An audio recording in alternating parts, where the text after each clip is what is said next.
Shadows on battlefields, sighting the ashes fall. This fight is so red. When will this fight stop? Time to kick the waves of fate. Still grows all the fade away. Ghosts lay silent, though I want endless replay. Machine begins to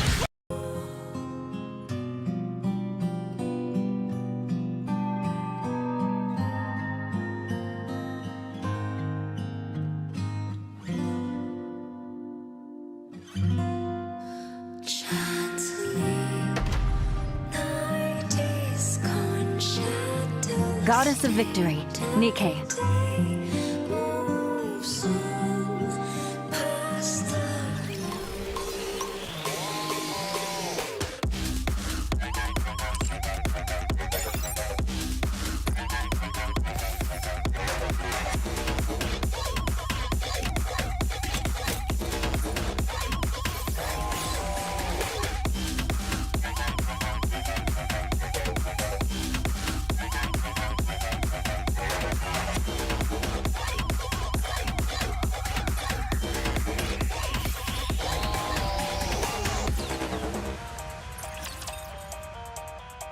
Saw teeth, entire buildings, you name it. I hope you put it to good use.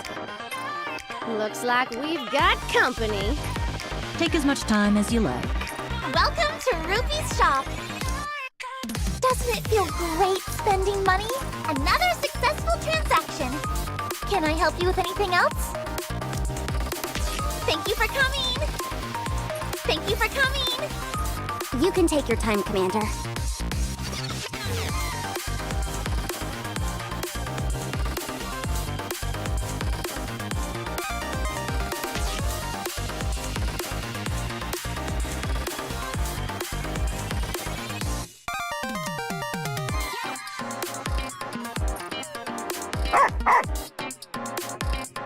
What are you looking for? Just build you everything you need.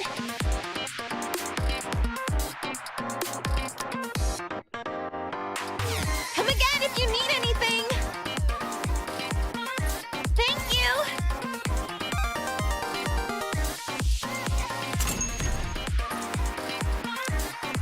Thank you.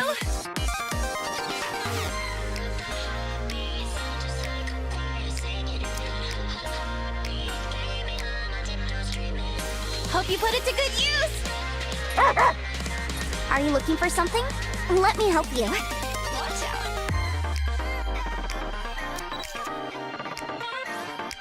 Agent work? Sure, I'll do it if you ask me to. I haven't gone rusty anyway.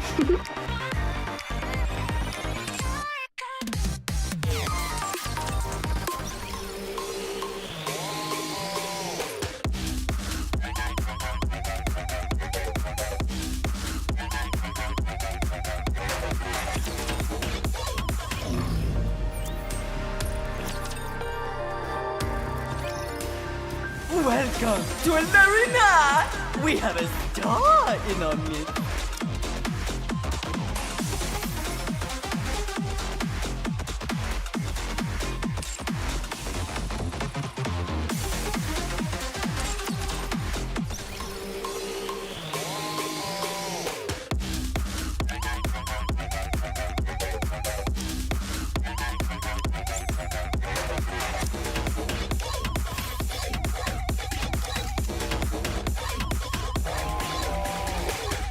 Being a maid is more boring than I thought.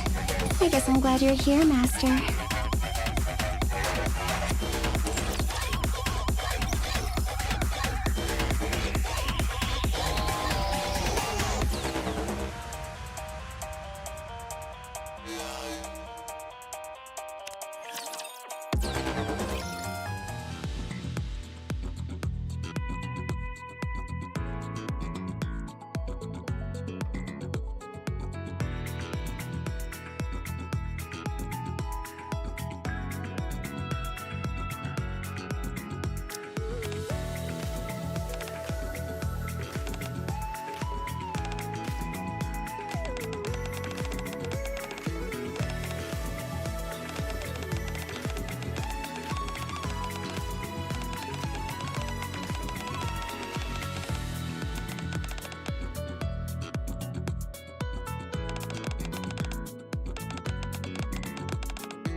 Alexia, at your service.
Trainee Ninja Thief ready for duty.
Hacking the enemy system.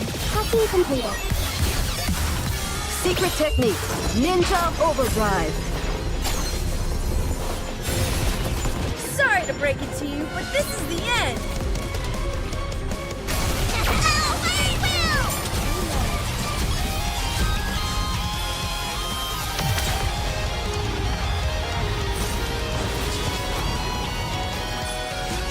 Good game.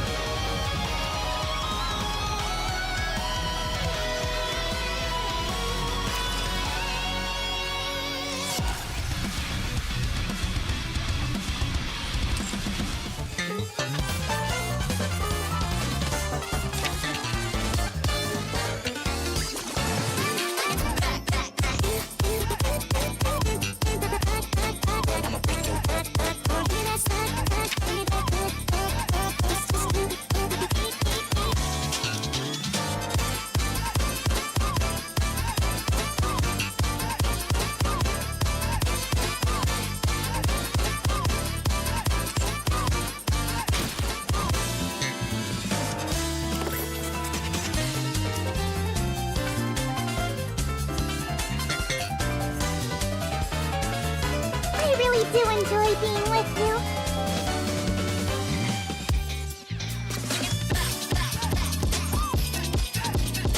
Someone call for a maid? I won't let you down. Will you buy me some snacks on the way? Are we going to play? I'm always ready.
Time to teach them some manners.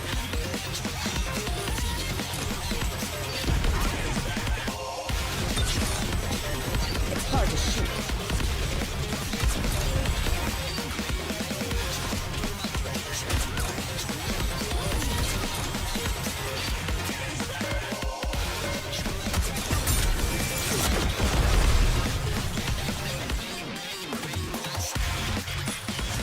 Are you satisfied with my service?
How far can you push me?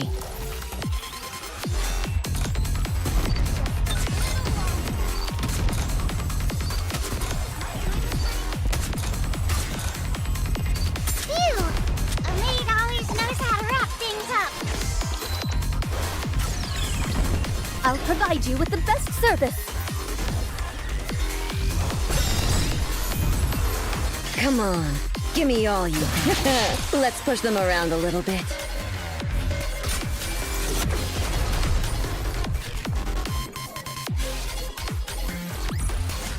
The bigger the boom, the bigger the win.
I'm looking forward to it.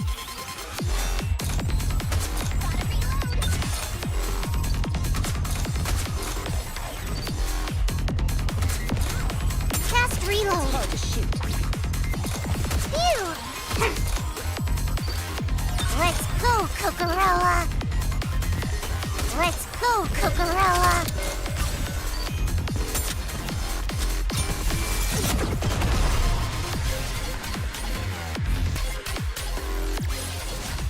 Woohoo! It lacked a certain pizzazz, but I'm satisfied.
Woohoo! It lacked a certain pizzazz, but I'm satisfied.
ていつも目の前は閉ざされていたの会いたい会えない日々を重ねるたびに強いときめきは切なさになるよもしも永遠というも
Looks like these guys woke up on the wrong side of the bed this morning.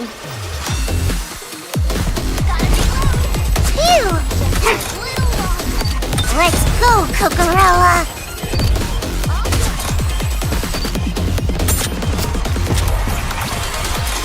Fast reload! Check it out and be right back. A maid always knows how to wrap things up! Fast reload! I'll provide you with the best service.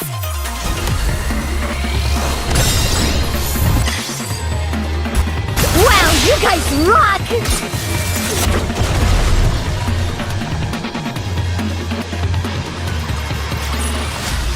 The bigger the boom, the bigger the win!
Working part-time as a maid isn't so bad. Isn't that right, Master?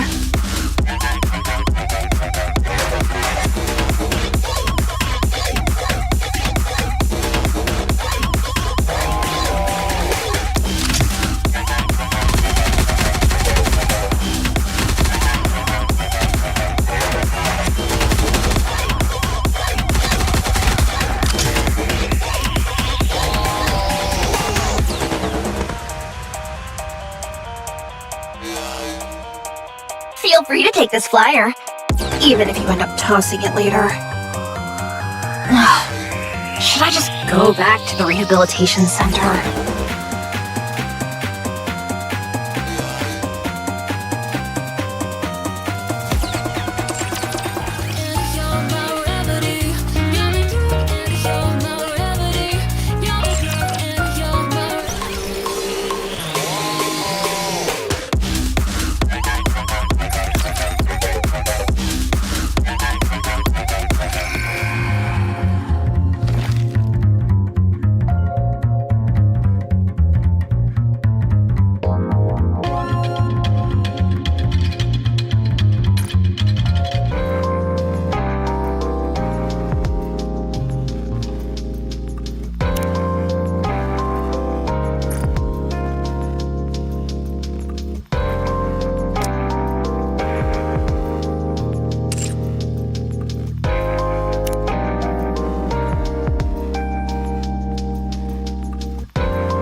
Nice to meet you.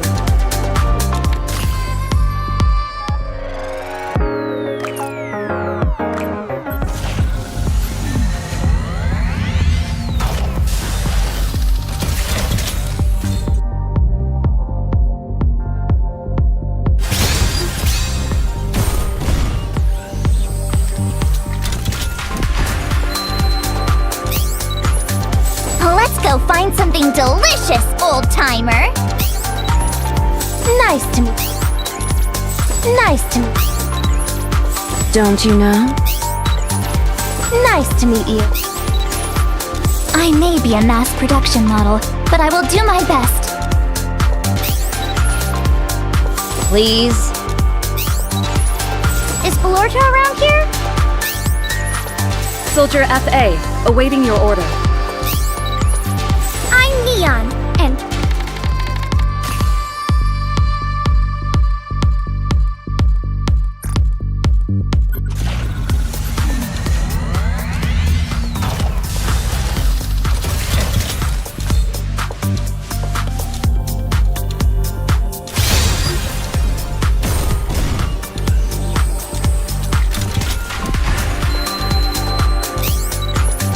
Is Florta? Nice. Your orders. This shop. Nice to meet Your orders. Leave it to me. Armament. What are your orders? This shop.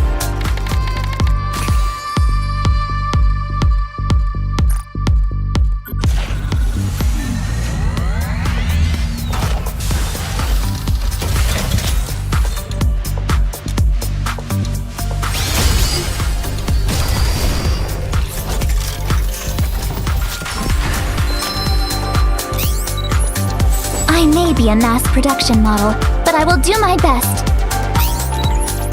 Your orders, please. Please? Leave it to me. I may be a mass production model.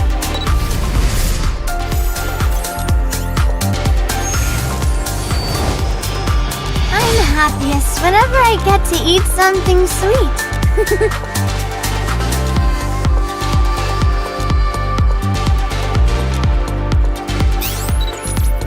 What are your orders?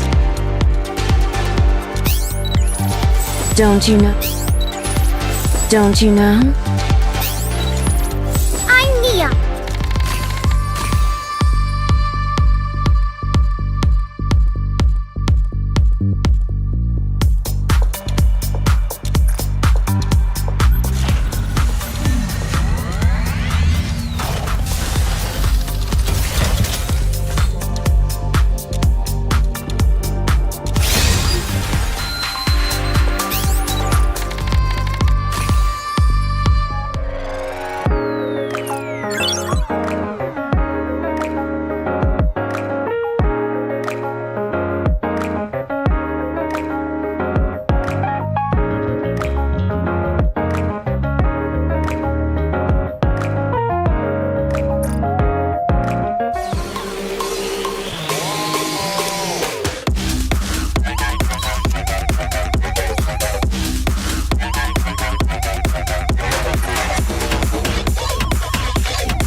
Whoa, some new desserts just came out.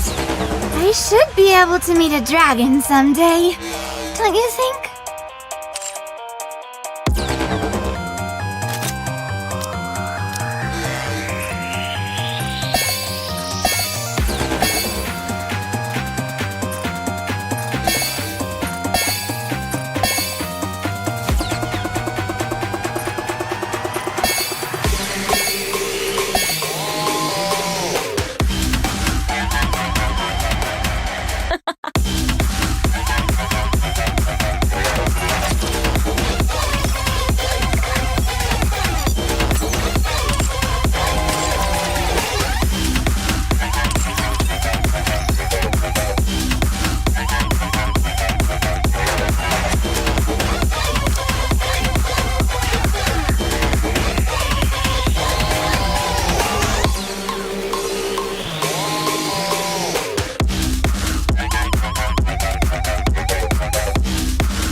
Mesdames et messieurs, let's give a warm welcome to the challenger.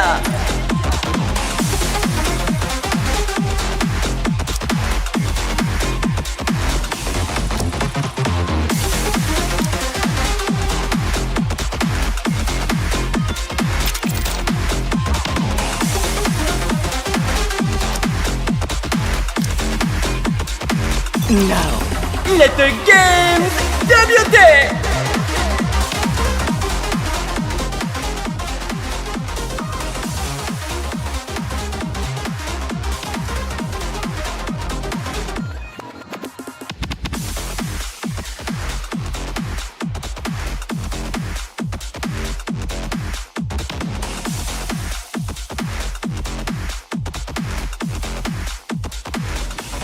Target identified. Eliminating.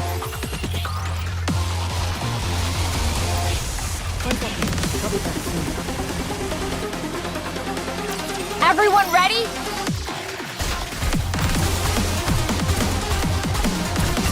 Tear them apart!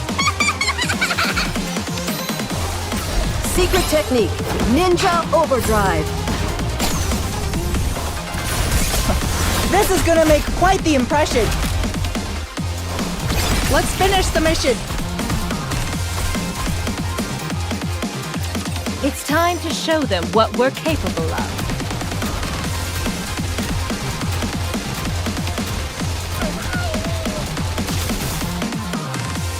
Behold, the season's rising star!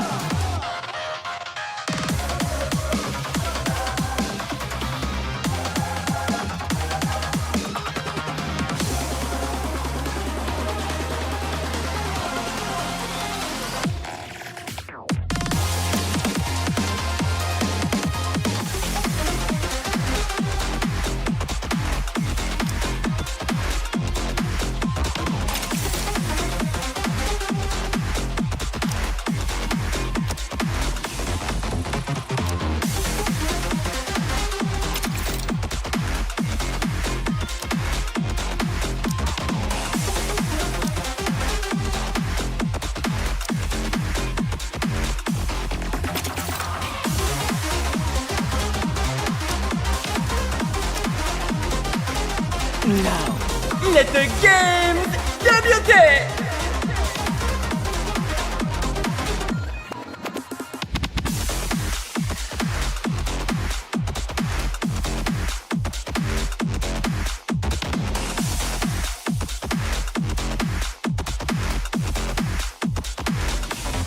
Target identified.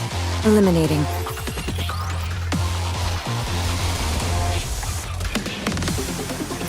I will leave no trace behind. Tear them apart! Secret technique. Ninja overdrive. This is gonna make quite the impression.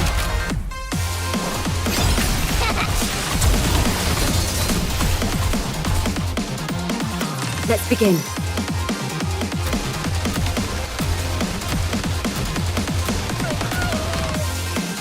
Behold, the season's rising star!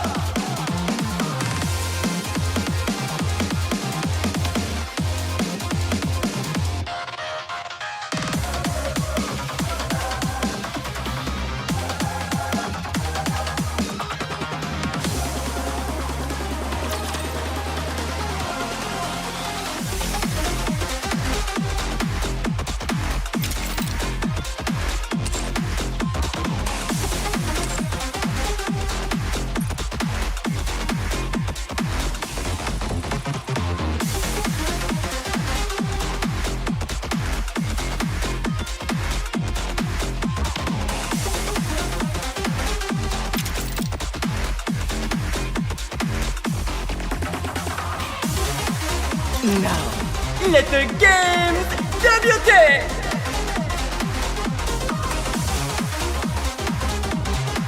Come on, guys. Turn those frowns upside down. Time to try again, no?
Now, let the games débute!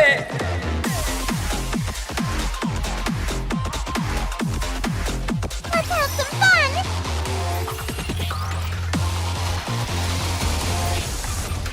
The winner is you!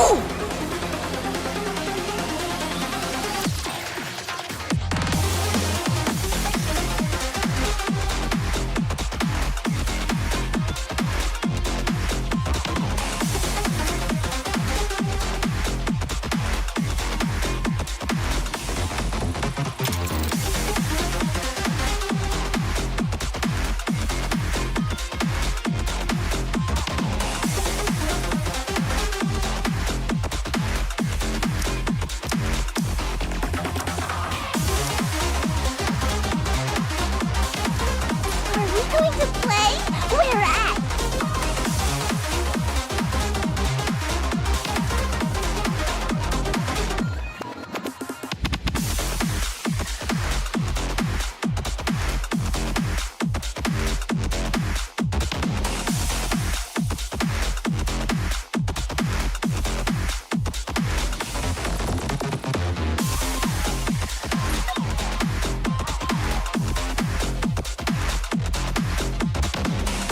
Ready? Alert!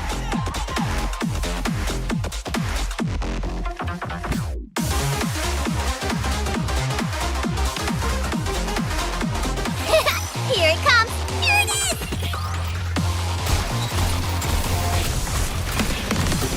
Here's the part. I want to preserve beautiful memories of my campus life.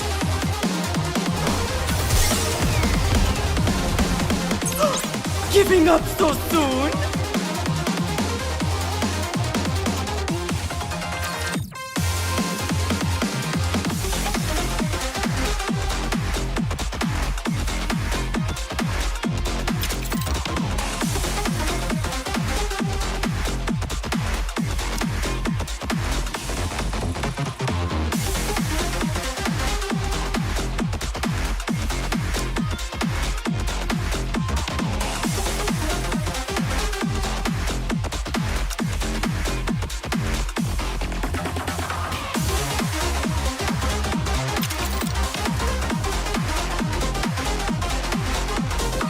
Now, let the games débute!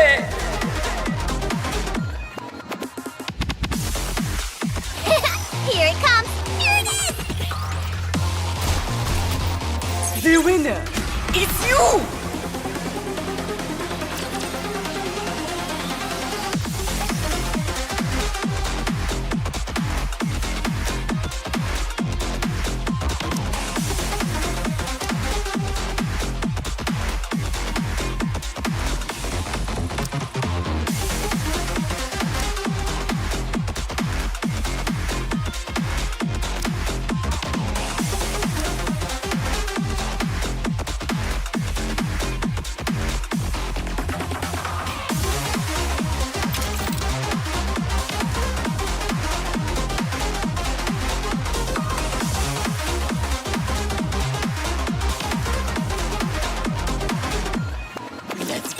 Show on the road!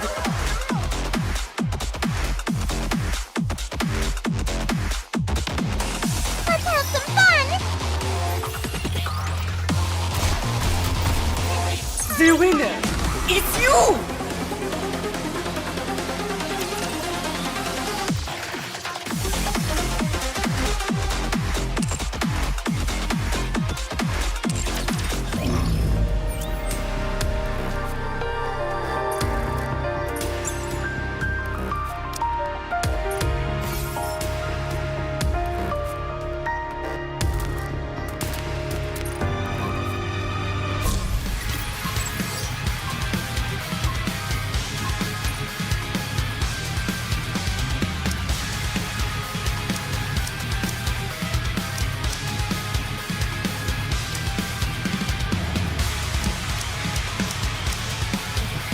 As it's a rare occasion, I shall take the lead.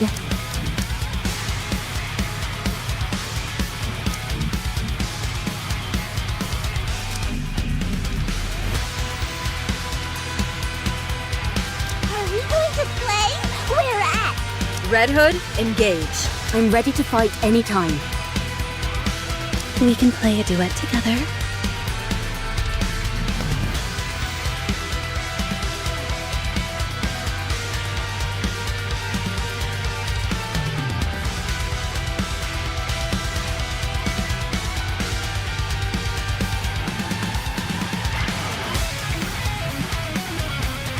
If it's a request from my subject, I have to accept.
Sorry to break it to you, but this is the end! Down with those who would threaten the kingdom.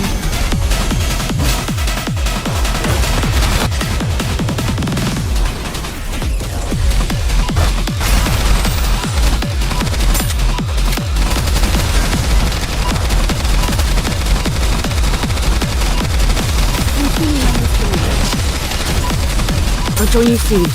Hang on. Why don't you just develop something like an infinite magazine? Tear them apart! Down with those who would threaten the kingdom. Let's finish this in one fell swoop. This is it. Press the attack.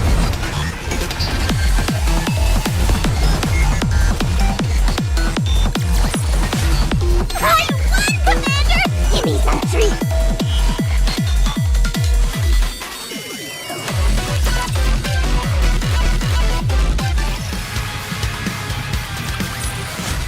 What a wonderful denouement.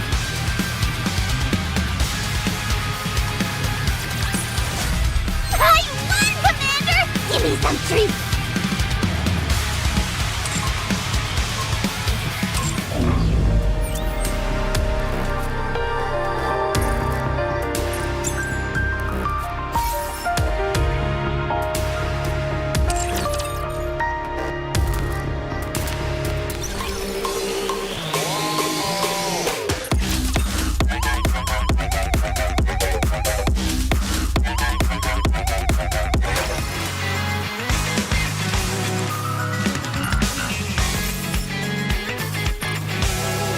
Commencing operation.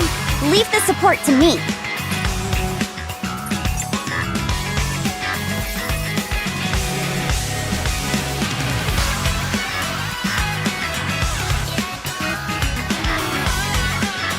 I like the theater. I bet the acoustics in it must be amazing.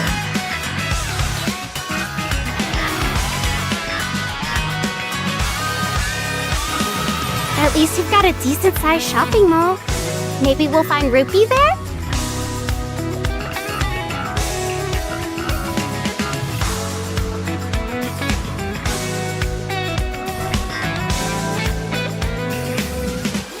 Make sure to regularly maintain the weapons and ammo in the armory, so they're kept in perfect condition at all times.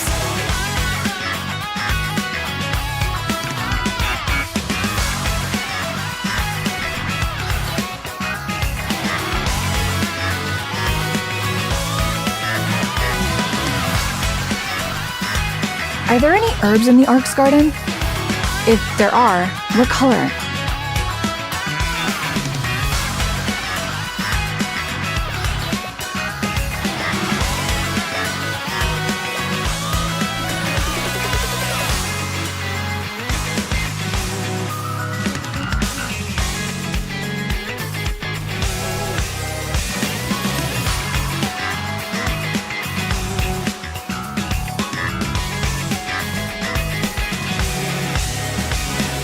A summons for the thieves of justice? I shall depart at once.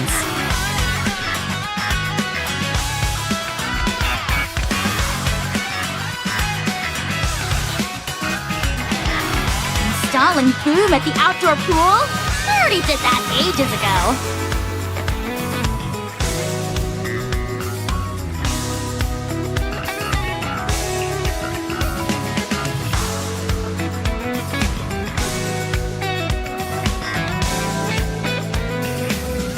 I am confident that the service we provide at Maid Cafe is world class. We look forward to your visit when you have time.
A clean division.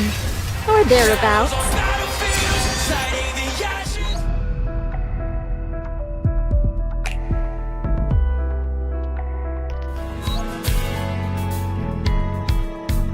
This ends here.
Oh, nothing but the finest wares.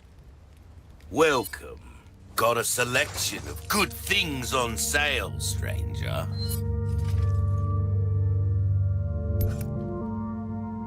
If you want a fighting chance out there, you best tune up your kit.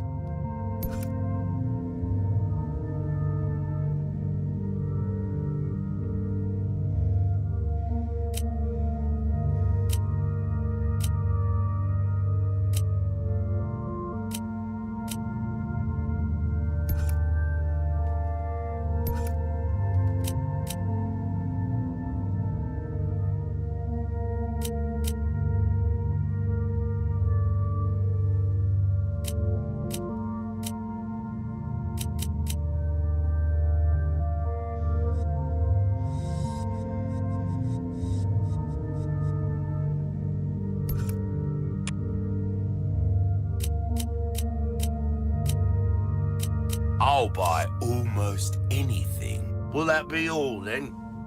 Next time, buy something, eh?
Take a look.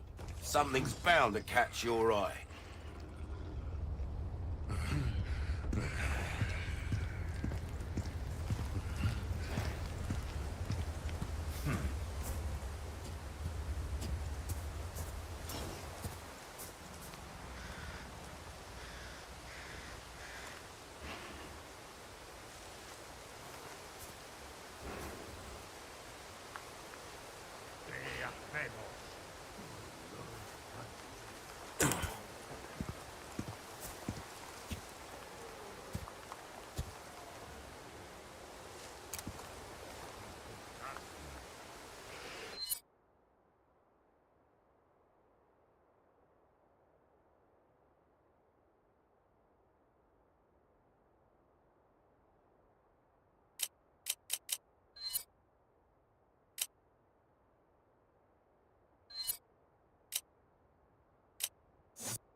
Greetings and welcome to the video. I am the Ghost of Fate. Goldcock Army is up in this motherfucker. Hit that like button, subscribe right now if you got a big, veiny, girthy hog. And if you don't have a big, girthy, veiny hog, subscribe. Guaranteed to turn you into Johnny Sins. Nice. Now we've got some more drama and controversy when it comes to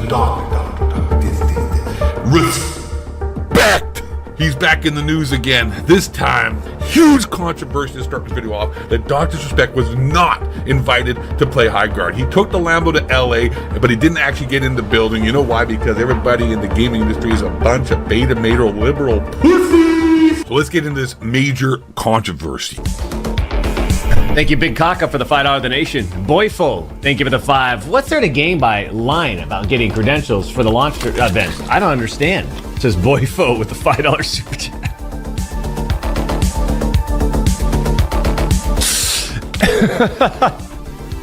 How stupid are these fucking guys? Very stupid. Retarded. What's there to gain by lying about getting credentials for the launch event? I don't understand. It says Boyfo with a $5 donation. Got him. Boom, roasted. No way. It fucking made front. Dr. Disrespect lies about being invited to High Guard preview event. Oh my God. You mean to tell me that he wasn't invited, that he didn't actually get in a Lamborghini and drive to Los Angeles? And I bet those are in Google prototype spec glasses. I don't think his mustache is from Ethiopia. I don't think so. Doc probably isn't down with black people that much that he'd have one on his upper lip. I don't know. I think this is all a lie. I don't know. Is this guy even, like I said, a two-time back-to-back 91-92 gaming champion, NBA Jam? I don't know. This could all be lies, guys. I think the whole house of cards is falling down upon Doc now. Holy shit, look at crazy. It made the front page if you go to Kotaku right now. Woo! Got him. Hey, oh, Insider Gaming. Yeah, that guy, what is his name? Tom Henderson. He's a homo too as well. That guy's blocked me on Twitter because he can't stand hearing the truth and he retweets stuff about like Trump's, hey, Trump this. Or, like, anybody who gets involved in politics, left or right, you gotta be kind of gay. I'm just gonna say, like, the fact you don't realize it's a big, massive game and a giant psyops, you're kind of gay. But I will say liberals are the gayest. It's just sort of like one is like, hey, we love Israel. The next one's sort of like, yeah, we love Israel, but one's just gayer than the other about doing it. Okay, that's the fact. Sorry. Red pill, middle of video. Okay, continue on. Disrespect, speed, violence, momentum. Lots of drama here. Massive controversy. We've got to cover this on our Insider Gaming report. The internet social corners are ablaze following a recent claim from Dr. Disrespect that he was invited to play High Guard. Oh, he's not allowed to play. Alongside Wildlight Entertainment in Los Angeles, the two-time posted an image on social media of an ID card from the recent event and directly stated he'd taken the Lambo to LA to play High Guard. Even though it took literal seconds to figure out Dr. image was a fake, likely manufactured by the same folks who make his art, streaming art, some have boycotted High Guard because of this impossible collaboration. Oh my God. Oh God. Dr. Disrespect fakes the High Guard invite on January 24th. Oh my God. Dr. Disrespect posted an image on social media of his desk, some streaming gaming equipment, and an ID card that marked him as an attendee to the recent High Guard event in Los Angeles. Here's the snapshot picture that I took. Oh, you got busted, Doc. It's over for you. It's over. It is, holy shit. I mean, it's all fake. I'm thinking Dr. Disrespect is not really I bet that hair is fake. It was a staging ground for Wildlight to showcase the all-new shooter in full to a wide audience of streamers, creators, pro gamers, and influencers, and some folks believe that Dr. Disrespect also went. When the image cropped on social media, it took some who were in attendance mere seconds to debunk the image. Oh, God. By showing their own legitimate passes and pointing out the inaccuracies. Oh God, unfortunately, many took to those same social circles to Could you imagine being this gay? I mean, like, a lot of people getting upset about this and trying to, like, oh, he's not really, he didn't really go, like, And the fact that he wasn't invited just, adds to the fact that, the gaming industry is just pathetic beyond means. Like, I'm going to say again, like at the beginning of this video, you don't get $10 million if you really did some crazy stuff. You don't have your wife stay with you. You don't get to keep your kids. If you don't get to do none of that, if you're actually some kind of threat, if you're actually some kind of, you know what I'm saying? Listen, creep, I'll give you that if you want to say that. You know what I'm saying? Yes. But, like, that's, at least he's not a gay homo like Nick Merckx. Wildlife for associating with the creator with Dr. Disrespect. Oh, sorry, my bad. Gay midget homo. Forgot that one little detail. Yeah, the guy who's been fucking doing this for 11 years, who set the bar for everyone else, for all these fucking copycats, and this stupid ass trashy liberal fucking site called Twitch. Look at how it's poorly run. Get the fuck out of here. Look at that trashy fucking website. Articles like, eat shit, Tom Henderson, you big liberal homo. Like this, it's a disgrace. Look at what the industry has turned into. They've got everyone brainwashed to thinking that I'm some fucking file or something. They're so fucking stupid. Do some actual thinking with your fucking brain. We won. $10 million we plus. We walked away. 8 figures in the back pocket. We did. Like, did you just hear what I just read to you guys and what they're concerned about? Everything I've done for this fucking industry? He's not wrong. Hate him all you want. He's not wrong. People always talk, this person's pushed streaming forward. Like, no one, we're the originals. Everyone models their shit after us. Fact. Take a look around. It's fake. It's phony. Holy shit. I didn't even know like people were talking about that and taking that seriously. Oh, God, this industry's so fucking awful. Gay. This was actually I guess it was a topic earlier or something. Imagine pretending you got invited to play early. Pretending. Last week, we took the Lambo to LA to check out #HighCard. That's all we said. Did we say we went to the event? Did we say we got hands-on? Who cares anyways? In fact, if he did say that, like, obviously people are going to know he didn't go because the people were there, but like he wasn't there. So it's not like he's trying to like pull one over on people. It's kind of retarded. Did I say I was going to give you my review and feedback today? Did we say we were going to give our feedback and review today? We got hands-on HighCard. Did I say that? Did we play the game? No. We put together a photo, poking fun. All these fucking people took it seriously. No one was serious around this. Yet, like, people are dead serious. Here's the thing. It's their entire world. That's the problem, right? Insider gaming, whatever, the people that are writing for that, the Jake Suckies, all that shit, like, this is their entire world. Uh-oh, champs, we got another article. Another article just hit. Breaking news. Oh, shit. Sources indicate that Dr. Disrespect didn't actually turn into Hulk while playing Marvel Rivals. The Champions Club is in shambles. When it's all said and done, it's just like all the copycats. I just want to put it right here now. Burt Peanut and a lot of these streamers and whatnot are botting views. It's very easy to tell. Go look at a stream with 2,000 people and look how fast the chat moves, and go look at a stream with like 80, 100,000 people like Burt Peanut and those guys. It literally doesn't move at all comparatively even to a smaller stream. Everyone is like, oh, don't even mention his name. Dr. Disrespect. Like, what the fuck are you on, man? Wake up, you pussy. You got to think about how fucking dominant we are when the only thing that gets them attention, that gets them likes or quotes or retweets, anything, is when they drop the 2 times name. Well, that's why I'm doing this video. This is exactly why I'm doing this video. 100% agree with him. That's why I'm doing this video. I'm reacting to Doc. We're talking about Doc because it's going to get views. It's going to get likes. It's going to be part of the Gold Cock Army lore. And he's got nothing but facts to be speaking out here. The Doc, I mean, like I said, I don't know if that hair is real, but what he's saying is real. And if you really look at that, that just shows you the fucking power of this brand. Absolutely. How dominant and strong, hate them all you want, impactful, exactly. and memorable, and important we are to this industry. Absolutely. I wonder if my fucking post over the weekend was talked about more than the actual game itself today. It was. The game sucks. That's what I'm about right now. HighCard can pound sand. Absolutely horrible piece of shit game. And Jeff Knightley can suck my big girthy hog. Make sure if you want a big girthy hog, hit the like button, subscribe, become the Gold Cock member, Army, whatever it is. Just do something. Donate some money, or I don't know, do something with your life. Make mine better. Thanks. 11 years now. Going on 11 years doing this live streaming thing. If you come into the arena, if you ever watch any of my broadcasts, there's going to be screaming, yelling, tears, hatred, laughing. It's a roller coaster of emotion, But one thing that's for sure, all I try to do is make sure you guys see the power that is within every single one of you. All I try to do is lift you guys up or empower you or fucking make you laugh.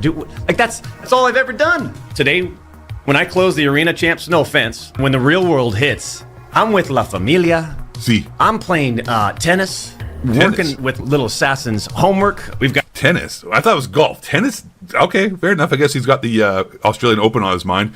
Big ups to Dokovic out there. At our groups of friends, family, all that stuff. I'm in my own private world. We're good. We're live in front of in a multi-billion-dollar arena. We drove our Lambo.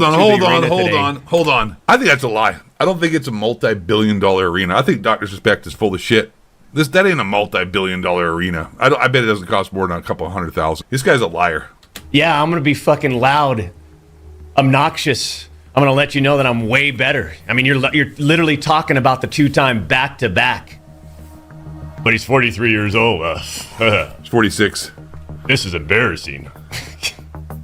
Maybe I should change my name to Dr. Respect. And please cut your balls off and put your pronouns in your Twitter bio. Thanks. So that Kotaku could talk positively about me. All right, ladies and gentlemen, that's the Dr. Respect's big controversy, big drama. Speaking of big things, hit that like button, subscribe to get a big, girthy, veiny hog like yours truly. Maybe get yourself some arms like this as well. And last but least, and most importantly, Dr. Respect is a phony. Those glasses are not Google prototype specs. I can buy them myself from his website. And that mustache, I don't think that's from Ethiopia. Fuck this guy, he's a liar. I'm out.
Ladies, gentlemen, Barry Burtons. Now that we're barely a month out from the release of Resident Evil Requiem, details of the game are now coming thick and fast. Trailers, gameplay, characters and story revelations, even a 3-hour demo that some fortunate souls were lucky enough to get their hands on. And if what they say is true, then damn man, this game could be just the shot in the arm the Resident Evil series has been looking for. And since it's been a while since I've covered this game, and it's one of the few titles this year that I'm actually excited for, let's get into it, shall we? What we know for sure now is that the story is split between two leads. Series veteran Leon Kennedy, because if it ain't broke, don't fix it, I guess. Where's my Jill sandwich, damn it? And newbie Grace Ashcroft, the daughter of Alyssa from Resident Evil Outbreak. Fuck me, you've got to respect Capcom for this one, referencing a not particularly successful Resident Evil title from like 20 years ago that most people have probably never even played. But okay, fine, let's just go with it. The two campaigns take place in alternating segments and frequently cross over with each other, so enemies killed and items used in one will be absent from the other, and vice versa. Because the two characters are very different people with different skill sets, they'll each focus on different gameplay styles. Grace is going to be all about stealth, tension and survival horror, while Leon is driven more by combat and resource management. The 3-hour demo takes place at the Road Hill Care Center, where Leon and Grace are both sealed inside by the game's main antagonist, Victor Gideon, and have to work together to find a way out. And so begins your classic Resident Evil setup. Get a small group of characters trapped together in an isolated location with limited resources and force them to explore, collect items and solve puzzles while avoiding a small army of enemies who want to chew their faces off. And holy shit, does this place look gorgeous. Grounded and believable as an actual place where people could live and work, but also grand and antiquated. Kind of like the Spencer Mansion. Again, after slogging through decrepit swamp houses and Eastern European castles, it's kind of refreshing to be back in that cozy horror atmosphere of the earlier games. That feeling of being in a real place, but with the constant reminder that something is just a bit off. Kind of like that roast beef in my fridge. Zombies are finally making their return as the main enemies this time around, after years of suffering through cheesy gothic horror nonsense like vampires, werewolves and whatever the fuck these things from RE7 were supposed to be. It feels like Resident Evil is finally coming home after going out into the world and making some crazy mistakes along the way, and I'm here for it. Look, son, I understand. You had to go through your experimental phase to find out who you really were, and well, now you know. Welcome back.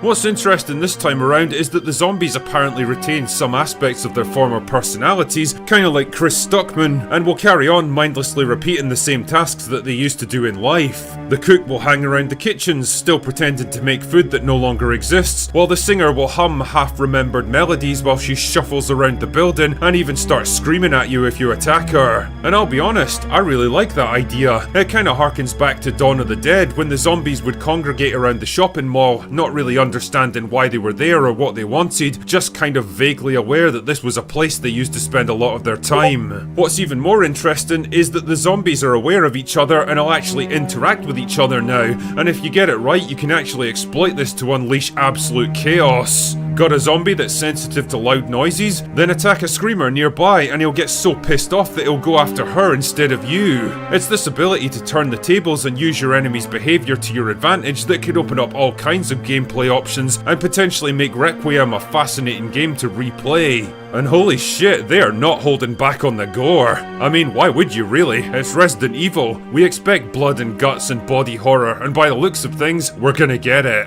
Remember the Crimson Heads from the RE1 remake? Well, they're back, sort of, in the form of blister heads now, stronger and faster zombies that'll regenerate at random times from regular ones that you've put down. The only way to prevent them coming back is to burn the bodies, but just like before, you've only got enough kerosene to take out some of them, so you have to be smart about how and where you use it. Again, survival horror, resource management, strategic thinking. I like it. Zombies aren't the only enemies you have to contend with though, like this guy, Chunk, who'll follow you around as a kind of persistent boss battle.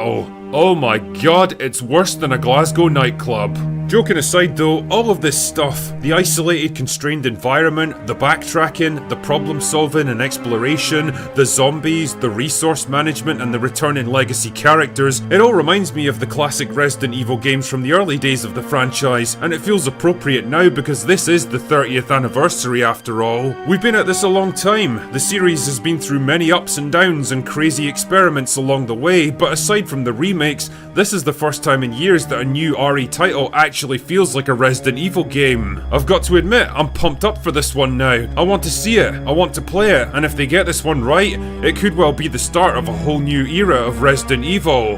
And I'm here for it. Anyway, that's all I've got for today.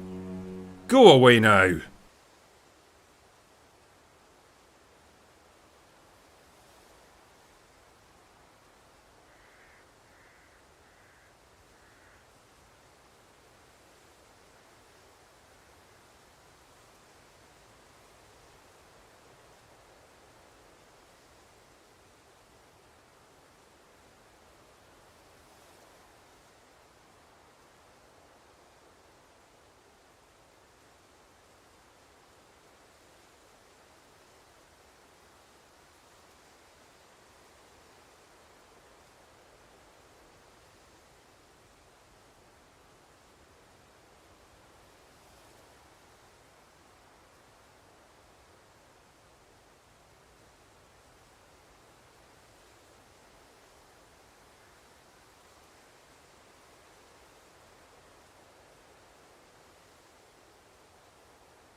Hey guys, JJ here, and today we got a brand new report claiming that Resident Evil 0 Remake is officially in development. Today we're discussing the casting, expanding storylines, and a possible release window. So with that being said, let's get right into it.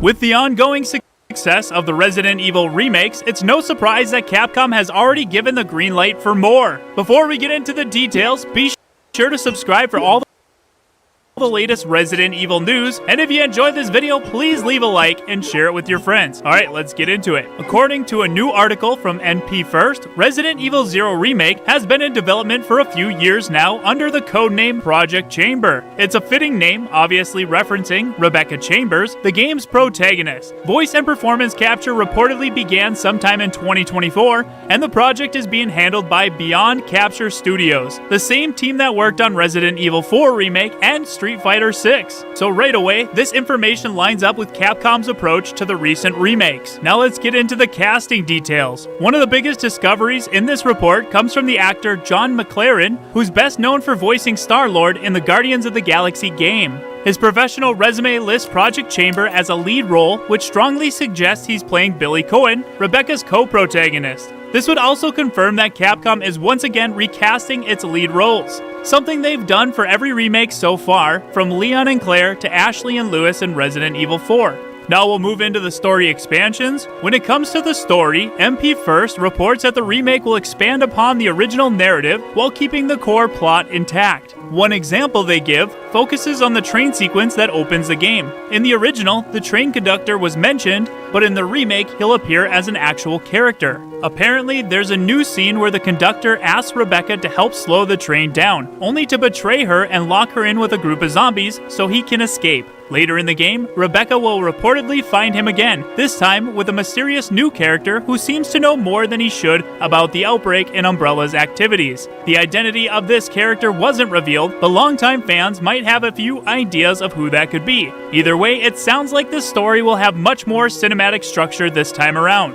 Now we'll move into the release window and timeline. Don't expect this remake anytime soon.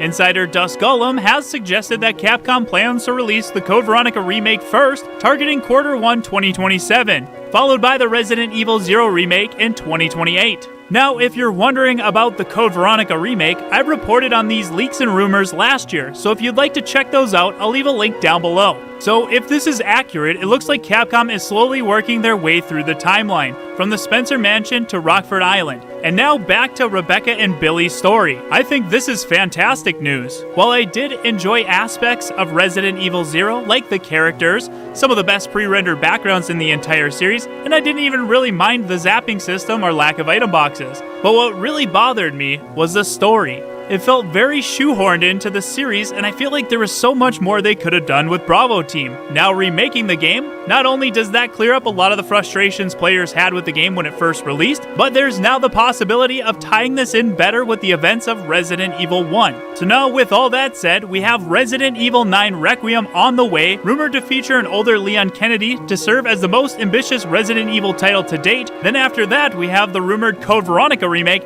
and then the Resident Evil 0 remake. If this news is true, then we have a lot to look forward to for the future of the Resident Evil series. The wheels are already beginning to turn on the Ecliptic Express hype train, but now I'm curious to know your thoughts. Are you excited for a Resident Evil 0 remake? What would you like to see Capcom add to the remake? Would you like to see Capcom remake Resident Evil 1 again after 0? Let us know down below in the comments, and let's have a discussion about it. If you enjoyed this video, please leave a like, and for all the latest Resident Evil news, rumors, interviews with the voice actors, and more, make sure to subscribe. We recently filmed a new promo skit for our sponsor G Fuel. If you would like to pick up G Fuel for yourself, use the link in the description and use code ROE at checkout for a discount. Alright, first.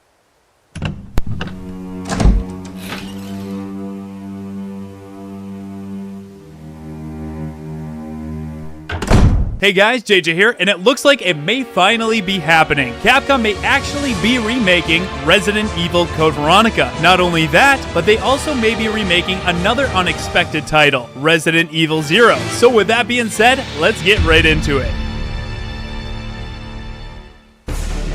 The Resident Evil hype train is in full effect. It shouldn't be long before we see a reveal of the next Resident Evil game in the series. With the success of the recent Resident Evil remakes, fans are now wondering what game will be remade next. While there are many possibilities, many fans can agree. There's one in particular that is the most deserving of the remake treatment, and that is Resident Evil Code Veronica. Not only for the dated gameplay mechanics, but for the importance of the overall story and lore for the series. Well, it looks like Capcom is well aware of the importance of a remake of Code Veronica and may actually be developing it right now. Before we get into that, I just want to say that the Resident Evil rumors are currently at an all-time high. So much so that it's difficult to keep up. Don't worry though, you've come to the right place. For all the latest Resident Evil news, leaks, and rumors, make sure to subscribe. Well-known Resident Evil leaker and insider, Dusk Golem, aka Aesthetic Gamer, is back and here to set the record straight and correct a lot of the misinformation that's going around. In a series of tweets released yesterday, Dusk revealed a lot of information. Before we get into it though, I should clarify that everything you are about to hear is currently a rumor and should be taken with a grain of salt until we get official word from Capcom. With that being said, Dusk has been correct with a lot of the information he's shared in the past and is generally a go-to source for Resident Evil, so I'll let you make your own judgment. But here's what Dusk had to say. I'm choosing to be the one to burst the bubble in a bigger way of what's going on with the Resident Evil stuff. First, I would like to wipe the expectations of Resident Evil 9 being announced this summer, period. The initial murmurs I heard I now believe are right, and Resident Evil 9's announcement is further away than this upcoming summer. Sorry for the back and forth on that, that's my fault. Resident Evil 9 is being pushed back to late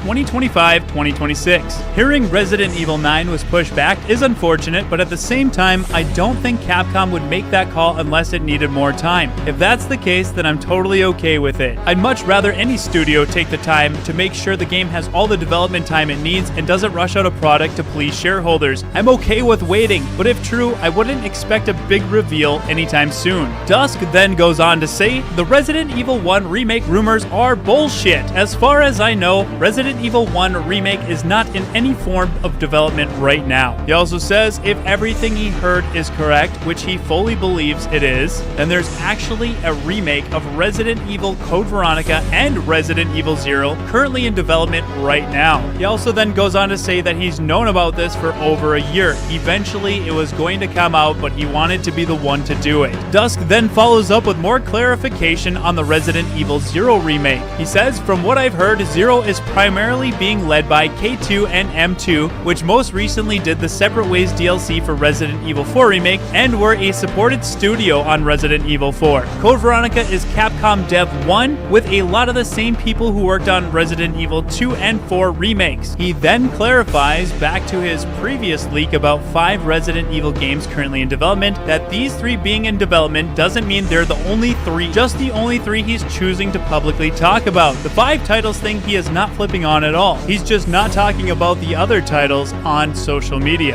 That was a lot to take in. I can't tell you how excited it makes me to hear that Code Veronica remake may currently be in development. While I've said a remake of Code Veronica is the most deserving of a remake for what the story does for the overall lore, I never thought Capcom would actually do it due to the sales numbers of the original game. If true, then Capcom really is paying attention to the community and has the best intentions for the overall story and lore for the fans. I can't wait to see what they do with Code Veronica. Moving on now to a Resident Evil 0 remake, I never would have thought that was a possibility. Now, while I've always enjoyed Resident Evil 0 for the gameplay and the characters, I've always had my reservations about the story and how it ties in with Resident Evil 1. I believe a remake of Resident Evil 0 would help greatly with some of those issues and tie the game better into Resident Evil 1. This is the only time you'll ever hear me say that I think some creative liberties are okay. What makes me a little skeptical though is that the same company responsible for the Resident Evil 3 remake is now remaking Resident Evil 0. I was also unaware that the DLC for Resident Evil 4 remake, Separate Ways, was developed by M2, and I really enjoyed that. So maybe they've learned a few things since, and Capcom gives them enough time to properly remake 0. Only time will tell, but this news has me far more excited than I could have expected. Let's hope it's true, but now I'm curious to know your thoughts. What do you think about potentially getting a remake of Resident Evil Code Veronica? What do you think about the surprise Resident Evil 0 remake? Do you think these games should be remade, or are they fine as they are? What other Resident Evil games would you prefer to be remade? Let us know down below in the comments and let's have a discussion about it. If you enjoyed this video, please leave a like, and for all the latest Resident Evil news, leaks, and rumors, make sure to subscribe. The Residents of Evil is a Patreon supported channel and also supported by our YouTube members. So if you'd like to become a member and unlock access to custom badges, emojis, and exclusive live streams, click that join button down below. You can join our survival horror community on Discord, link will be in the description, and I have the Duke here to tell you a little about our sponsor, G Fuel. Do you have need of anything for the road ahead? The Residents of Evil has expanded its services. Perhaps you're in need of a little pick-me-up. I recommend the G Fuel. You can even get a fair discount if you use the code ROE upon purchase. And as always, we thank you for your patronage, stranger. As always, thank you guys so much for watching, and we hope to see you back at the Residents of Evil.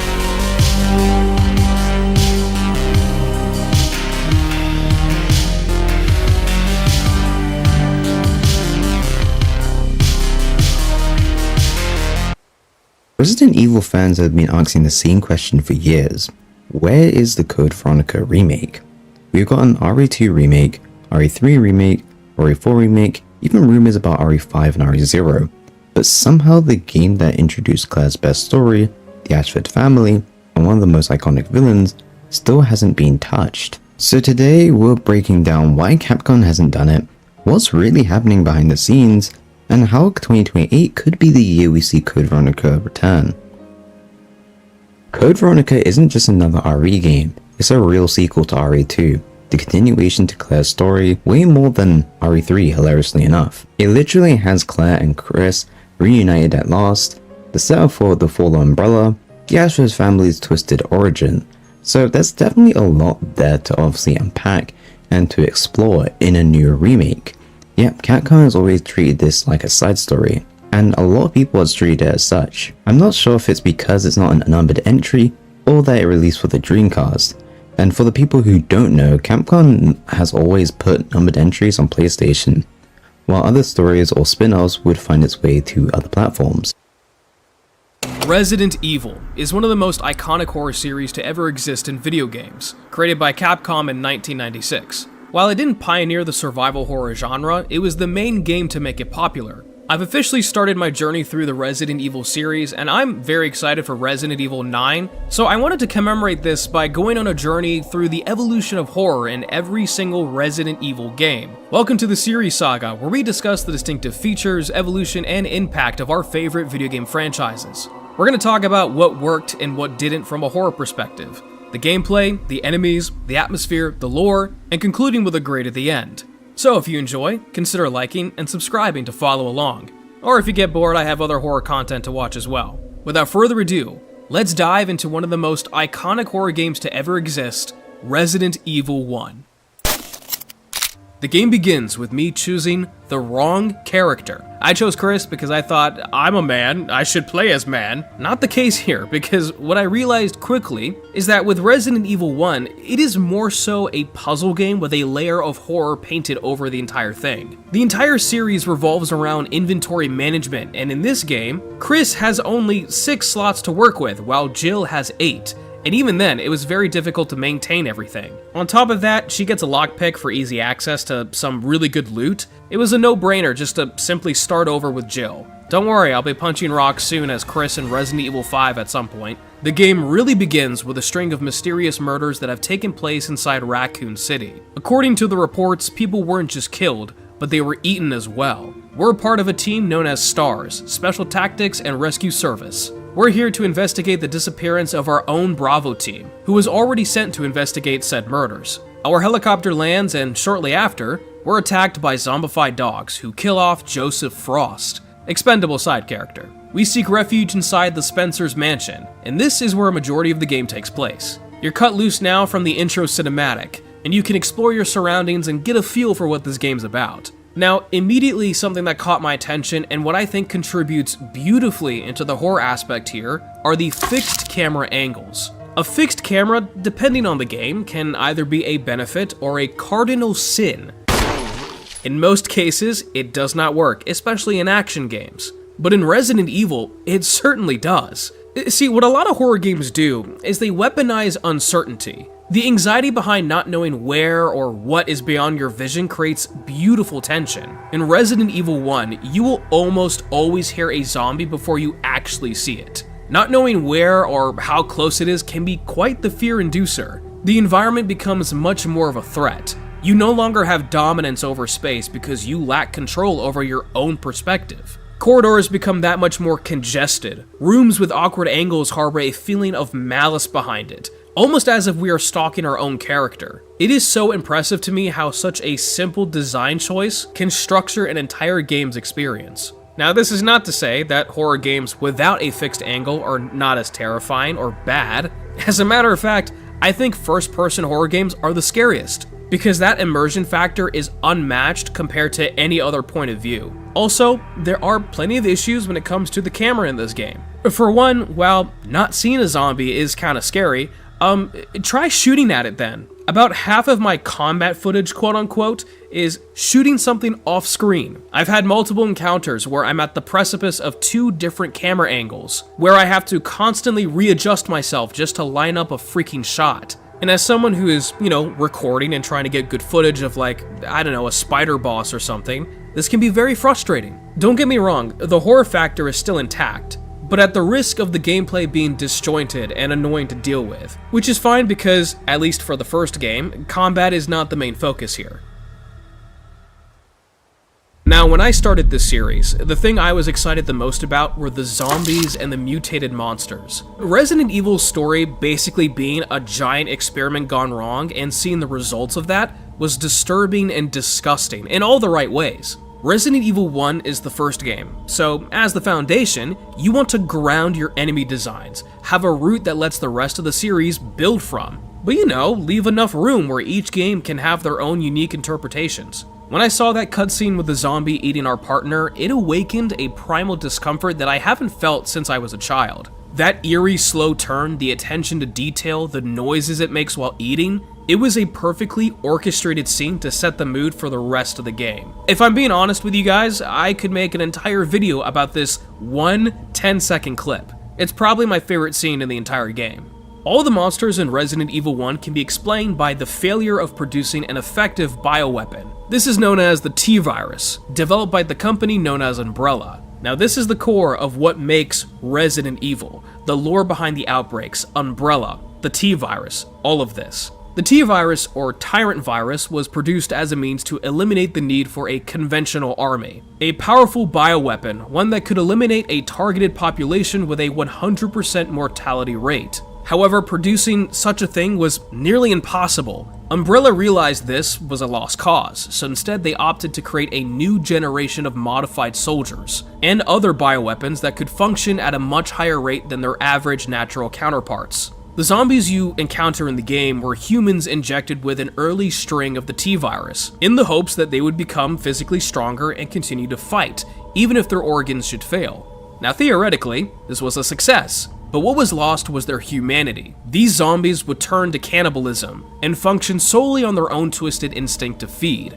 Unlike your traditional zombies, a corpse that has been reanimated, the zombies in Resident Evil are not really dead, but are in fact humans that are still alive, but infected and controlled by the T-Virus. This makes killing them all the more disturbing as you are ending the life of someone who was, and technically is, still human, even if their death was off screen.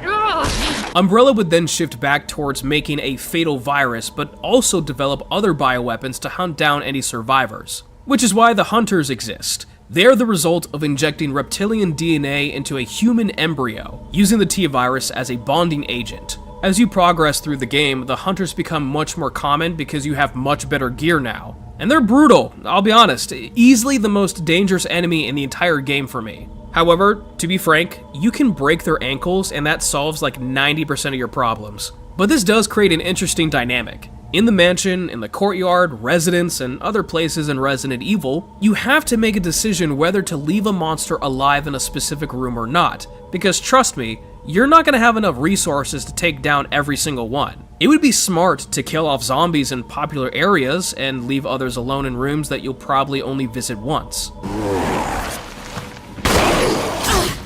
But there's a problem. See, some zombies carry a mutated string of the T-virus and have evolved into the more dangerous Crimson Heads when they're killed. These zombies are hyper-aggressive, charging at the player and even clawing at other zombies just to get at you. I made the mistake of killing a zombie in a popular corridor on numerous occasions, which I had to go through about like 70 times, and every time I entered through, it was a race to get to the door before he got to me. This creates another layer of decision making that makes the horror experience all the better. You have to balance your resources, and then at the same time, be wise on where you decide to use said resources. On top of human experiments, Umbrella played God with animal subjects too, even plants for that matter. Now there are 3 main animals I want to talk about who were easily my favorite parts of the entire game.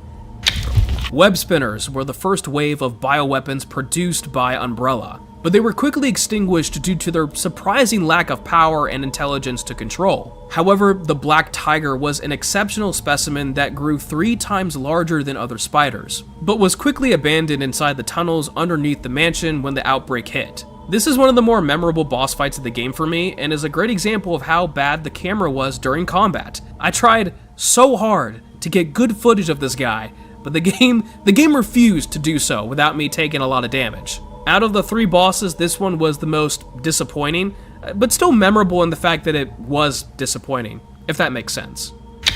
Now, Yawn, on the other hand, was perhaps the most dangerous. Its name was given to this giant snake due to the appearance of its open mouth resembling a yawn. I give that like a 2 out of 10 origin name. Yawn not only grew in size, but aggression and poisonous capabilities. Unlike the Black Tiger, Yawn actually has a kill count of over 7 people before they left the mansion completely. As Jill, I encountered Yawn twice, up in the attic area and in the library. While both encounters were very easy and very short, I love snakes, and I think Yawn's design was brilliant, even though it really is just kinda, a giant snake and that's it, but it's still cool. However, I think the scariest mutated animal in the game for me was easily Neptune, a giant great white shark held captive within the Aqua Ring. Now for those who don't know me, I have a very healthy fear of sharks. I am terrified of them. Even in this game with its limited graphics, I am still very much agitated by even the baby sharks that stalk Jill. And keep in mind, this game is like 23, almost 24 years old. After a certain amount of time in the Aqua Ring, suspenseful music would begin to swell. I could barely see at the bottom of the screen a much bigger shark just waiting to kill me. And it would. It would pounce up onto the railing, and I was so scared that I actually died a few times in this room. Neptune, much like the other animals, was a part of Umbrella's early development into bioweaponry. But beyond that, not much else is known about this shark. This is a small branch of Umbrella's experiments that not only enhances the horror of Resident Evil 1, but it extends a great branch towards other potential animal experience for future games to play around with. This game is only about like 10 hours long, but having that variety between zombies and mutated animals is very well done, especially when you get into the end game.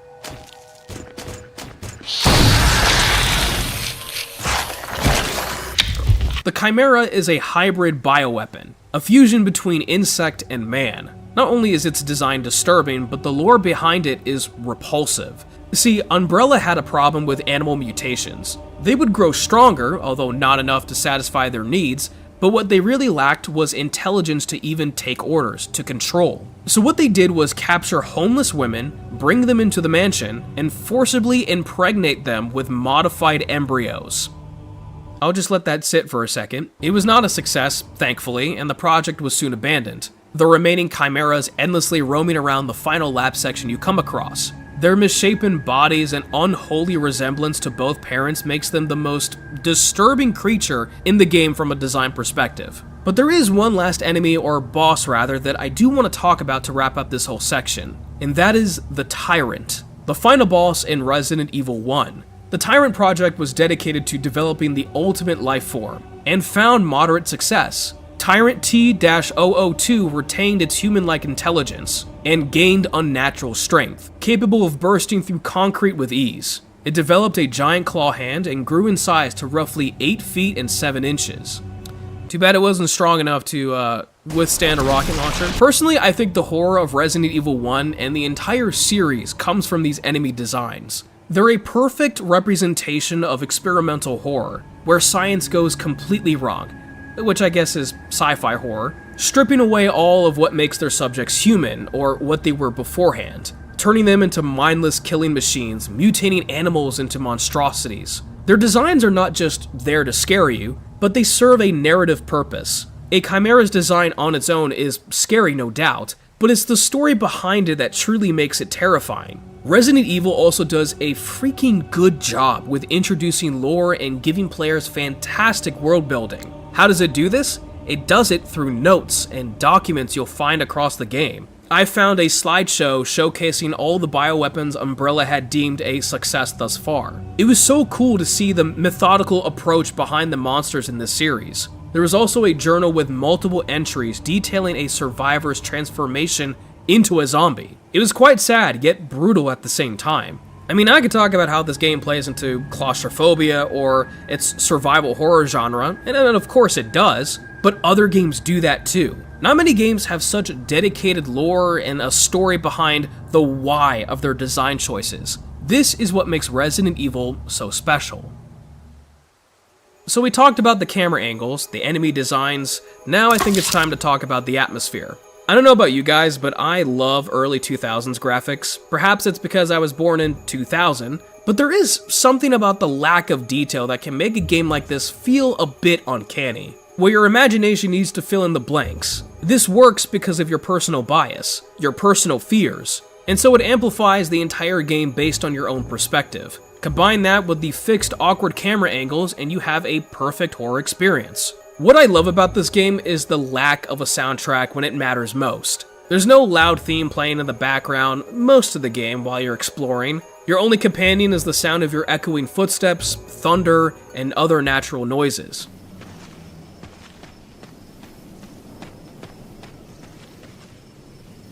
Where you will always find music playing is inside a safe room. This creates a sense of peace and calmness. Whenever you hear that soundtrack, you know you're safe. And when that music plays, it is just beautiful. The mansion is a great setting for a horror game. It's this giant maze. It has a lot of open rooms that allow you to breathe. Then right next door is a chokehold of a room or a corridor. You never know what's behind a new door, and when you have to backtrack, sometimes the game surprises you. This game loves to throw curveballs like that, especially when you find an item which triggers a zombie to appear or something similar. The mansion itself feels hostile, but more than that, the courtyard, the underground tunnels, the labs, it all feels abandoned, but not really at the same time. Even with the limited graphics, you can tell some rooms are disgusting, left in a state that would rot off your nose after 5 seconds. I honestly only expected to be inside the mansion for the whole game, and actually I was totally down for that. When the game expanded towards the courtyard, residence area, and other places, I was genuinely surprised by how big the game was and the variety it possessed. The atmosphere in Resident Evil 1 is great, and I think it did a very good job in complementing the horror behind this game. Now, of course, this game's not perfect in the horror genre. This next point may seem irrelevant, but let me explain why it takes away from my personal scare factor. I went in knowing that this game was going to be primarily a puzzle game. I had my expectations there. I knew I was going to run around carrying items across the mansion to unlock a door, only to find another item for another puzzle I'll discover later. Now, just because I knew this was what I was going to be doing doesn't really soften the blow. I am notoriously bad at puzzles like this. I have a habit of getting lost for hours because I just can't figure out what to do. I have no issue with using a guide or a walkthrough, but I'll try to solve it on my own first. This game is like a scavenger hunt. I was never good at scavenger hunts, and even now, I am still terrible at 25 years old. Let me be very clear here. This is a me problem, not the game. But what I will say is it definitely dampened the overall experience. I almost quit a couple of times because the tedious tasks I had to do in order to unlock like a freaking tiny box was so aggravating. But I was so far in at that point, I wanted to at least say I finished the game. And at some point I reached a state of zen and was fine afterwards. Now I know I'm not the only one who has mentioned this, and I attribute that to that older game difficulty. The lack of direction, the maze of a mansion, you had to explore every nook and cranny to find something, the lack of inventory space, it was all such a nightmare. Do you know how many green herbs I shoved down my throat without being hurt, just to free up space for like a book? The reason why I'm mentioning this is because I want you to understand from my perspective how the horror sorta took a step back a majority of the game. I said in the intro that Resident Evil 1 is like a puzzle game with a coat of horror painted over on top of it, and I still think that after finishing the game. I'm not diluting the horror experiences I had, but when looking back, what I remember was those moments being far and few in between. A horror game usually has moments of intensity followed by reprieve, to let the player gather their senses, reflect on what just happened. In Resident Evil 1, that reprieve was replaced with frustration because after discovering a new area or enemy, I was subconsciously preparing for the annoyance of trying to solve another puzzle. Again, this is a me problem, not the game. But let me say this, the puzzles definitely got in the way of the horror behind Resident Evil 1, because for me, I got frustrated a lot. I mean, when the main appeal of the game, the horror aspect, becomes a sideshow, that's when I have a problem. However, this does not blind me to the ingenious design behind this game's horror factor. The reason why I say Resident Evil 1 is terrifying, but not that scary anymore, is because the lore to gameplay is vastly different. Gameplay, it's puzzles, it's exploration, a little bit of action. The lore describes all the terrifying things that have happened and are currently happening. The enemy designs are still terrifying. I mean, imagine these designs in recent modern graphics. That would be something to behold. The positives I've already mentioned outweigh the negatives significantly. This is what makes Resident Evil 1 an amazing horror game, even though, right now, it's not that scary anymore because it is outdated. And let's be honest here, there are plenty of other horror games that I deem to be much scarier. For example, Total Chaos. That just recently came out. But Resident Evil 1 is a classic, and in the end, I very much enjoyed my experience. Now, if you were to ask me to rate this game based on its horror factor alone, Resident Evil 1 I think scores a solid A. It was a strong foundation for the franchise, and even though it is over 23 years old, it still carries a sense of dread, isolation, intensity, and disturbing imagery. Thanks for watching, and in the next episode, we'll be tackling the horror behind Resident Evil 0. I'm not really good with outros, so for now, if you did enjoy, be sure to leave a like and to subscribe for more content like this. And I'll see you in the next episode. Take care everyone, and of course, stay safe.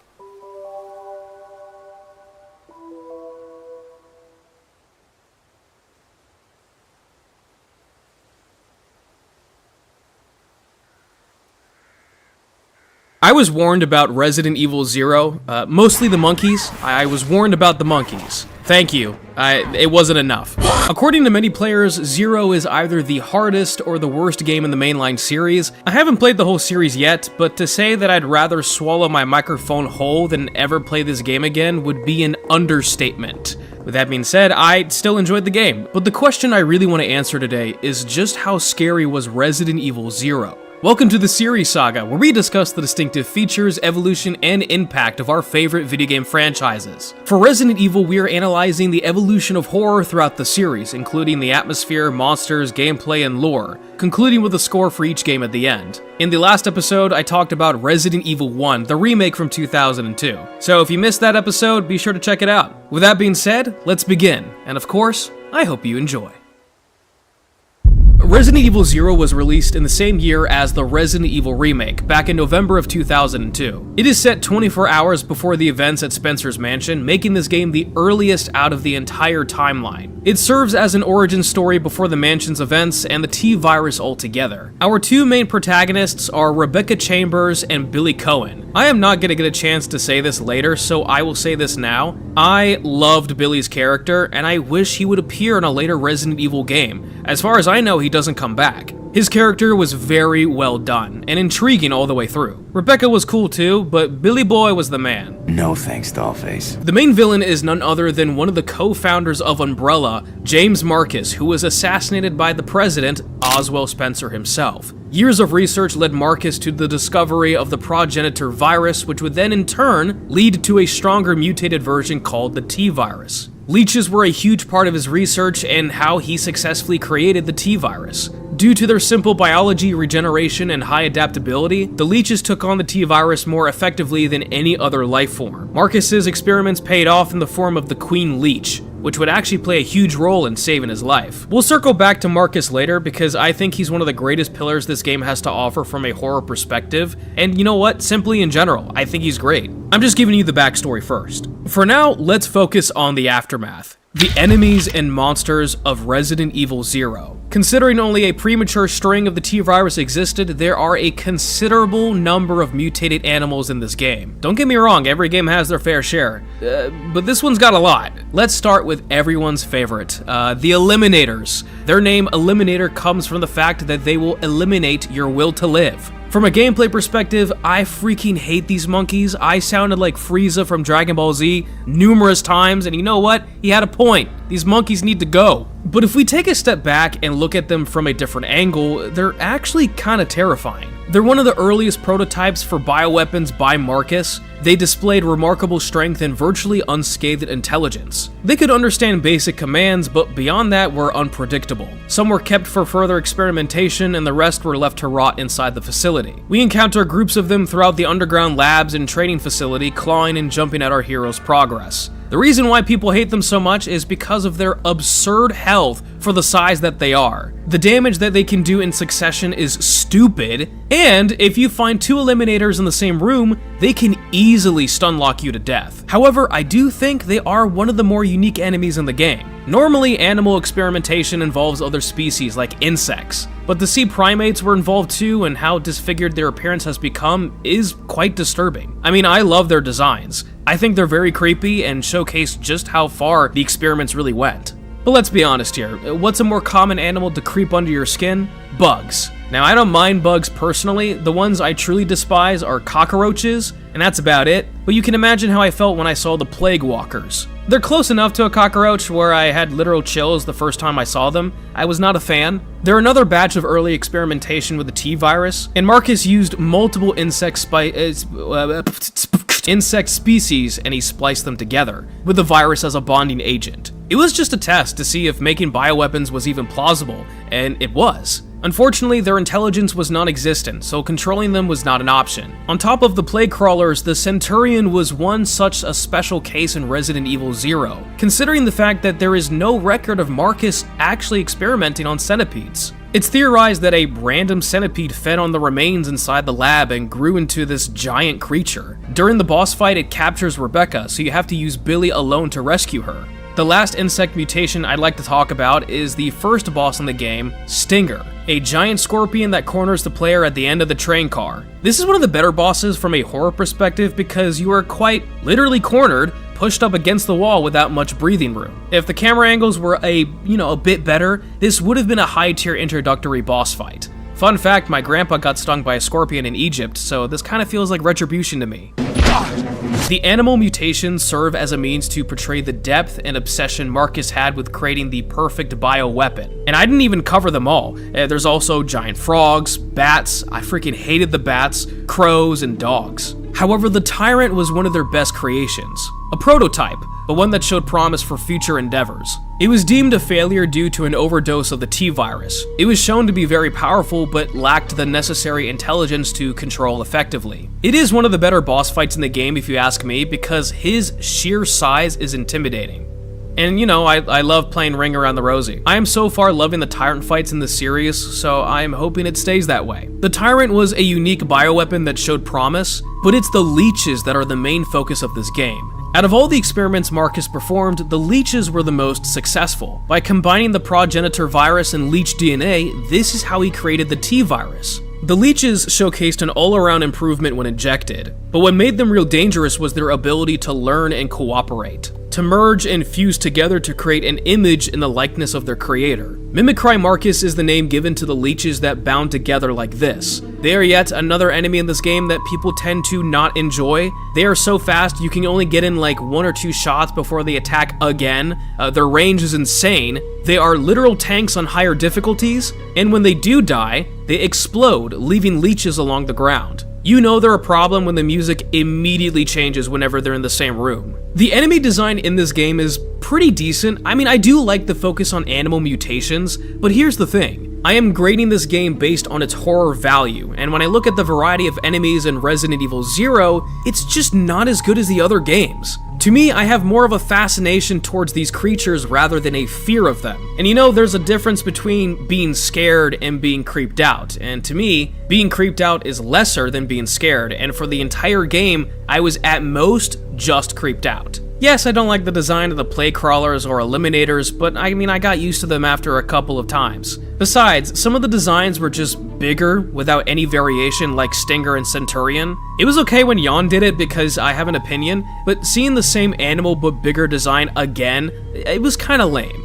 What really holds this game back to me in the horror factor is the atmosphere. You can have the creepiest, scariest monster designs in the gaming industry, which this game doesn't have, but if you don't have a setting that matches or complements them, it waters down the whole experience. Zero, I think, has good level design because you're using 2 characters to solve puzzles and to interact with your surroundings. I thought that was unique. However, the atmosphere is just not cutting it for me, and I think it's because of 2 reasons. The fixed camera angles are back, but they do not work as well as they did in the first game. In Resident Evil 1, you were inside a dark, decrepit mansion where the fixed camera played beautifully into the claustrophobic corridors and rooms. Certain camera angles felt like you were stalking your character, like from outside a window or something. It was tasteful. In RE0, it's just bad. I feel like where the cameras were positioned most of the time did not add anything to the horror design, and it may have hurt it more in some cases. The fact that you're in big, open rooms for a good portion of the game too doesn't really help,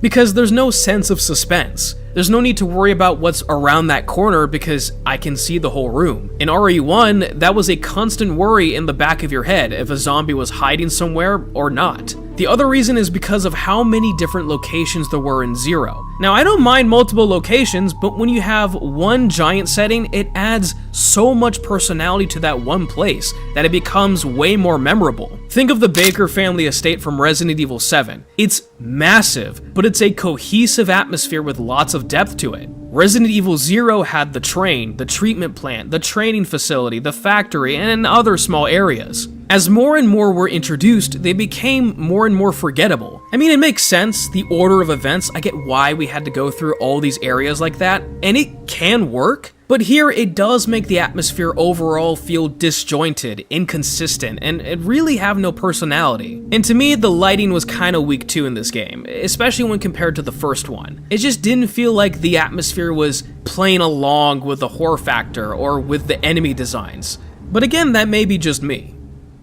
If the enemy design and the atmosphere were the only 2 things, this game would score quite low. However, we're going to circle back to James Marcus, because I believe he's the best part about this game and what makes the horror content worth it. As previously mentioned, James Marcus was a co-founder of Umbrella and the one responsible for creating the T-Virus entirely. His discovery, however, would soon lead to an obsession. We know Marcus used a variety of test subjects from insects, mammals, and reptiles, but eventually he would move on to human subjects. Children were a majority of his research, and he would trick them into getting infected by simply touching the leeches. Throughout the facilities, you can find bloody dorms, torture chambers where Dr. Marcus would test their biological limits, gas chambers to analyze their survivability, and when they failed, he would discard their bodies in a poor manner. Children would undergo vivisections, which is basically surgical dissection or experimentation on a living animal. It literally means to cut alive. He was a very sick man who hid away from the world to dedicate all his time to his research, and eventually he wanted to take over Umbrella. He became so obsessed with his leeches that he started referring to them as his own children. The Queen Leech was perhaps his best creation, but he was soon murdered by 2 of his best and favorite students,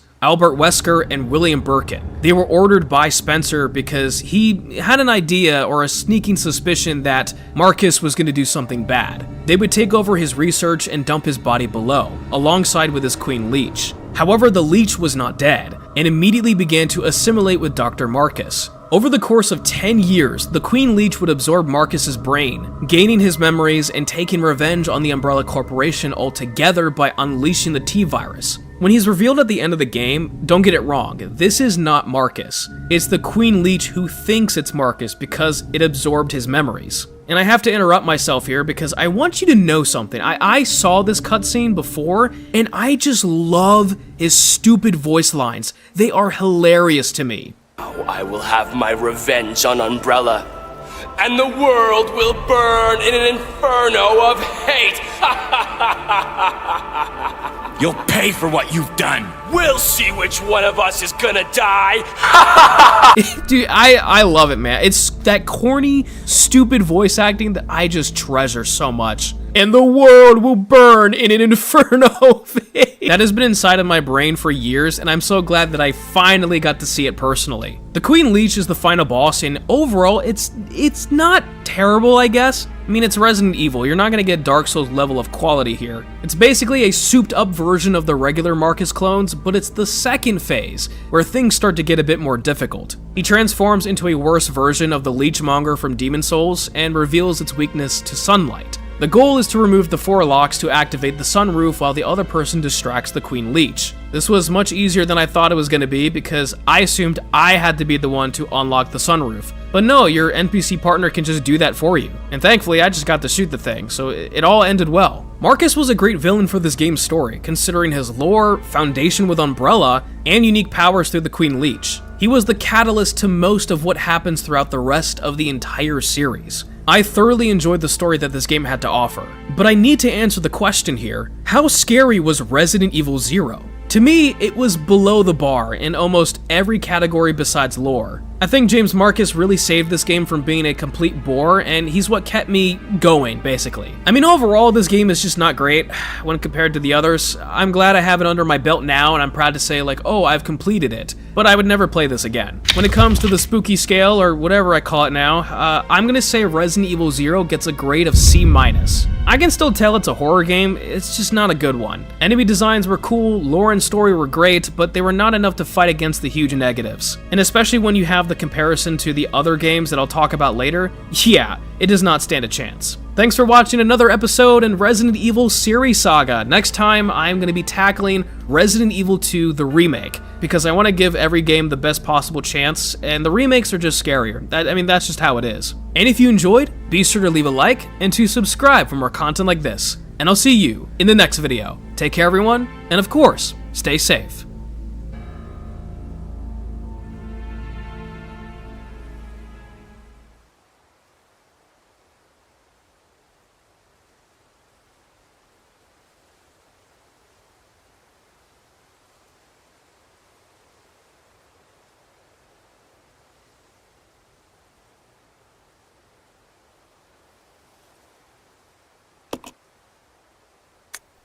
So let me tell you about Resident Evil 0. Resident Evil 0 is an adorable little title in the Resident Evil franchise that acts as a prequel to the original game. Directed by Koji Oda, who surprisingly doesn't have a Wikipedia page, this game was released just 8 months after the Resident Evil remake, what most people consider a massive remastering of the original classic. Resident Evil. Utilizing the new engine created specifically for the GameCube version of Remake, Resident Evil 0 captures that classic survival horror aesthetic and atmosphere updated for current-gen hardware of the time. So it awkwardly begins with narration, essentially connecting the events of Resident Evil 2, 3, Code Veronica X, Survivor, and giving you the old, this is a prequel to the events of Resident Evil. Do you mean the remake? Or do you mean Resident Evil Director's Cut? Yes. Damn! Capcom has stated that the events of both the remakes of each title and the original game itself are canon. This timeline is referred to as the Prime Universe. I'm interpreting this as there being no one way events in this franchise happen. Think about it like Jill exploring the clock tower both happened and didn't happen simultaneously. More on this later. After the awkward introduction, we're brought into a scene wherein unsuspecting people are enjoying their ride on a luxury train, known as the Ecliptic Express. The train and its passengers are attacked by strange leech creatures that then begin murdering indiscriminately. This guy up on the peak of a mountain is just singing opera the whole time shit goes down. You'll learn why this is truly hilarious soon. 2 hours later, STAR's Bravo team choppers in to investigate a string of murders, as narrated by Rebecca Chambers, the rookie of the group. It began as a simple investigation of some bizarre murders in the suburbs of Raccoon City. Nothing in our training could ever have prepared us for the nightmare that ensued. STARS stands for Special Tactics and Rescue Service, acting as a sort of SWAT team for Raccoon City. More on STARS and Raccoon City later. For now, let's focus on Bravo team, led by Enrico Marini. Its members include Edward Dewey, Forrest Speyer, Richard Eichen, Kenneth J. Sullivan, and our star, Rebecca Chambers. The helicopter's engine blows and forces them to make an emergency landing.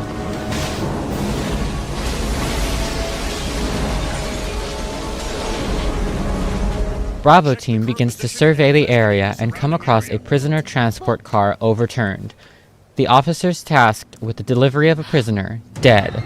Officer Chambers finds documents detailing the prisoner in transport as being one Billy Cohen.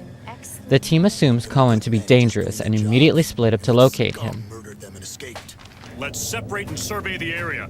Our friend is brutal and ruthless.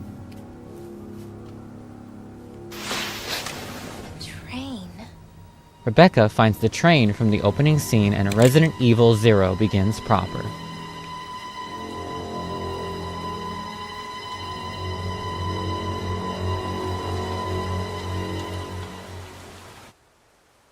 This is Officer Chambers from STARS Bravo team. Please identify yourself. Rebecca discovers a small radio seemingly abandoned, and as she picks it up, she finds herself surrounded.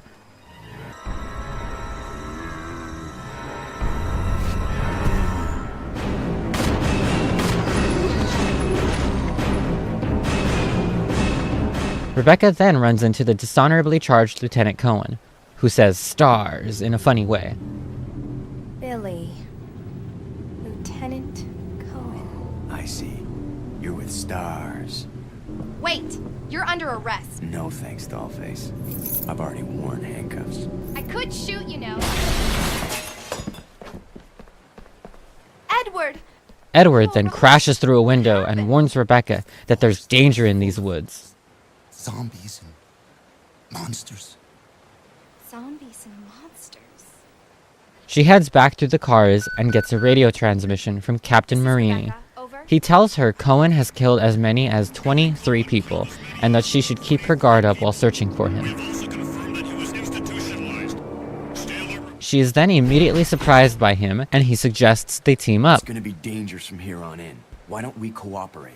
Listen, little girl. Rebecca is skeptical and doesn't take his condescending tone lightly. You expect me to trust you, a wanted felon? I don't need your help. I can handle this on my own. And don't call me little girl. Billy sends Rebecca off to handle the situation herself, and she totally handles it without issue. Excuse me, sir. Sir.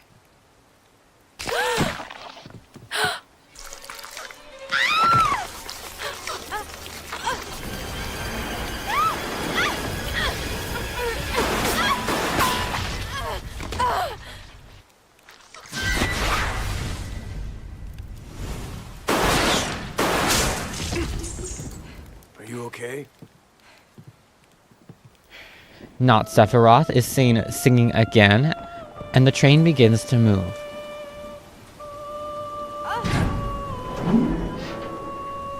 What's going on? Who's controlling the train? We gotta cooperate with each other from now on. You got that? But you just remember, I will shoot you if you try anything funny. Billy and Rebecca agree to work together and then immediately split up. Billy fixes the wiring to the kitchen door and gets attacked by leeches.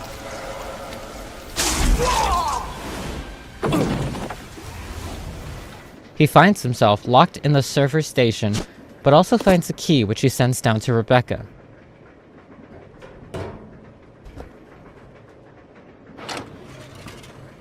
This leads Rebecca to the other side of the train, where she finds an ice pick that Billy could use to fix the doorknob. On her way back, she's met by Stinger, a giant scorpion, presumably the work of Umbrella experimenting with the T-virus on live scorpions. More on Umbrella and the T-virus later.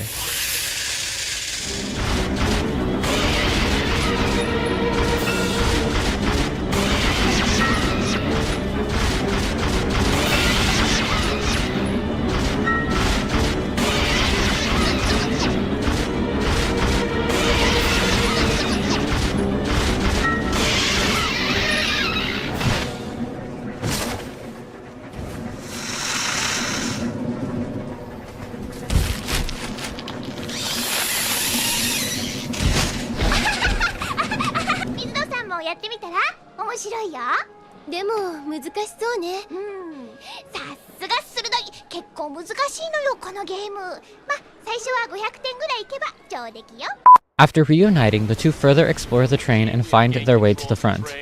They spot two faceless soldiers in communication with someone. We as the audience are privy to who this person is, and we're introduced to two extremely important characters. We aren't given names, but veterans of the series will know them as Albert Wesker and William Birkin. More on them later. 10 minutes to... What happened?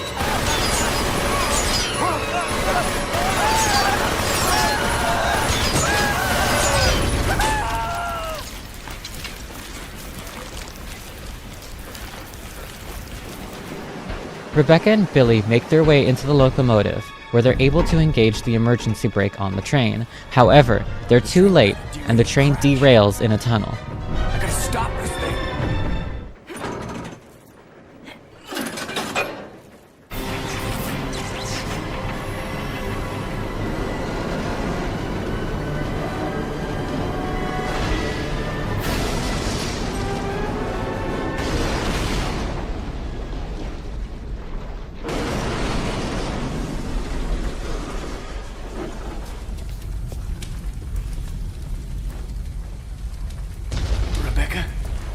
Rebecca!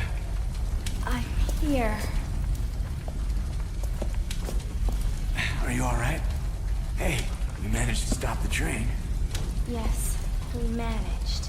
After miraculously surviving, the duo find themselves in what appears to be a sprawling mansion, seemingly abandoned by all but the dead. The Umbrella Research Center?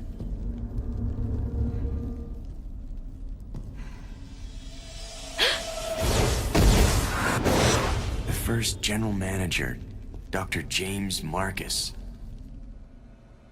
Who on earth are those people? I'm unfamiliar with him. Attention. This is Dr. Marcus. Please be silent as we reflect upon our company motto. Obedience breeds discipline. Discipline breeds unity. Unity breeds power. Power is life. Who are you? It was I who scattered the T-virus in the mansion. This is James Marcus singing James Marcus's Lullaby, which is how he controls the leeches. Marcus is a virologist and an original founder of the pharmaceutical enterprise, Umbrella. Dr. Marcus? He tells Wesker and Birkin that he's taking revenge on Umbrella for being murdered after You helped them. engaging in illegal experimentation on people, including children. But Chloe, I hear you type, if Marcus was murdered, how is he here now? Thank you for your comment, dear viewer. Now repeat after me. More on that later. Marcus takes credit for causing the T-virus leak at the Spencer Mansion. Yes, the Spencer Mansion from Resident Evil. Not to be confused with the Spencer Estate from Resident Evil 5. And admits to attacking the Ecliptic Express. Rebecca and Billy explore an abandoned training facility, facing various creatures and solving brain-scratching puzzles.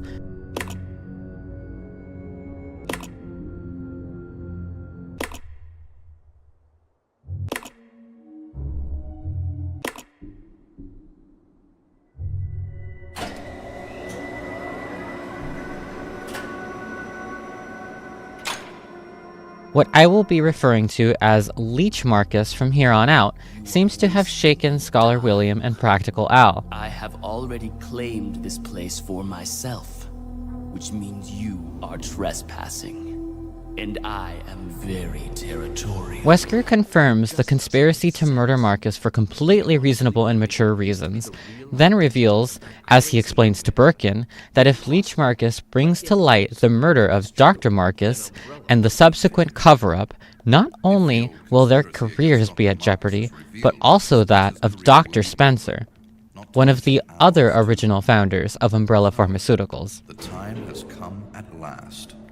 Wesker decides it's time to let Umbrella Pharmaceuticals die and explains to Birkin his plans for obtaining combat data on the T-Virus by luring STARS to the Spencer Mansion. Do as you wish. I will follow my initial plan and lure the STARS members into the mansion. Fine. In the meantime, something must be done about that madman. Birkin explains that he's going to blow up the training facility to hopefully take out Leech Marcus, and around this time, said madman releases probably the most annoying enemy in all of Resident Evil.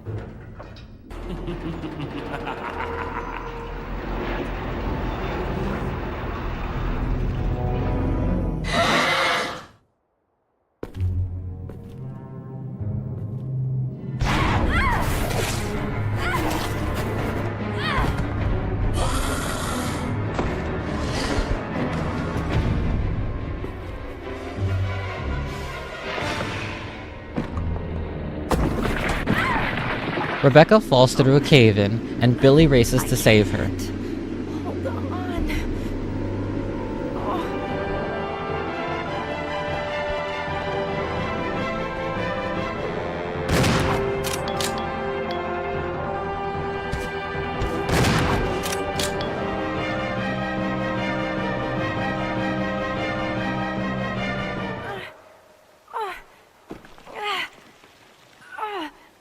Rebecca! Hang on. I'll pull you up.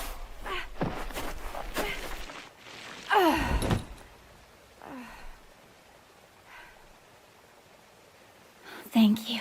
Don't mention it. Just keeping my word. We promised to cooperate with each other.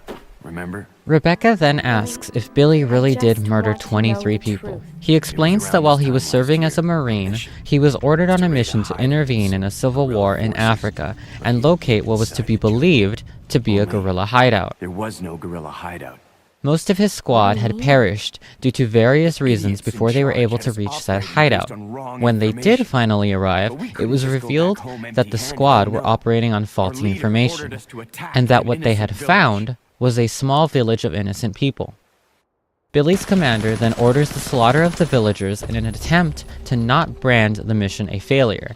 It is unclear what Billy's actions were through his flashback, but it is apparent that he did not participate in the slaughter and likely tried to stop it. Do it!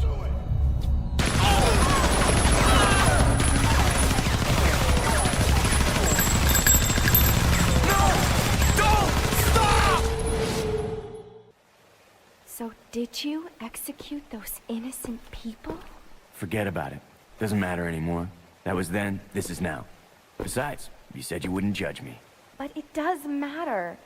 Rebecca speculates that Billy didn't kill the transport guards like some of her squad initially concluded, and Billy explains to her that it doesn't matter, reminding her of his reality. Marines and serve out my sentence, or keep on running for as long as I can. That's all.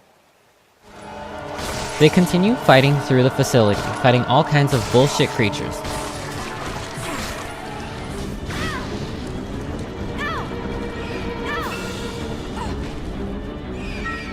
Eventually discovering Marcus's personal laboratory.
Biohazard 2.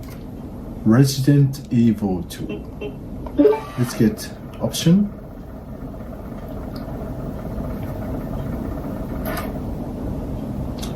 Key configuration, sound, monitor turning. Okay. Exit.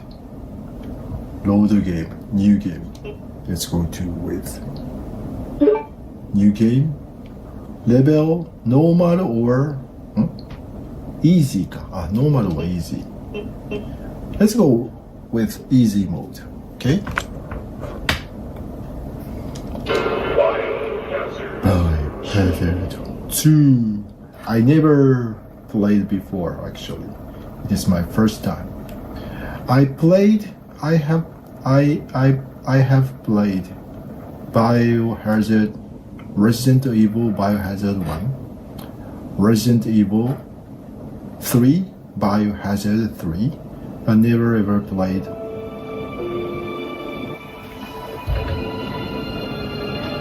A bizarre incident occurred. Skip the opening.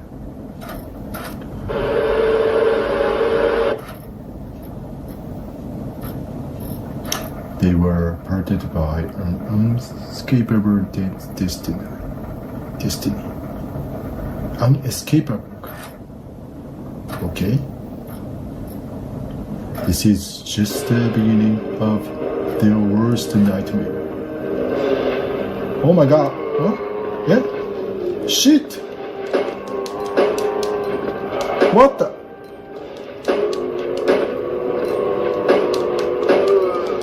Shit!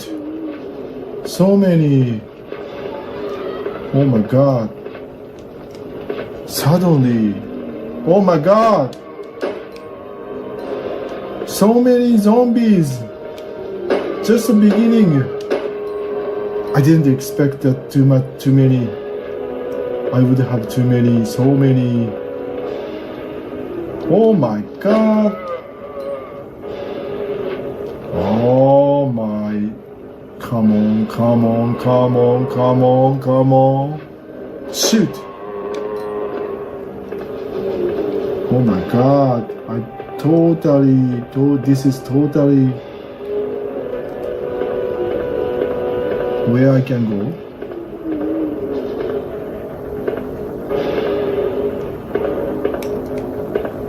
There's no way. There's no way. There's a hole, manhole.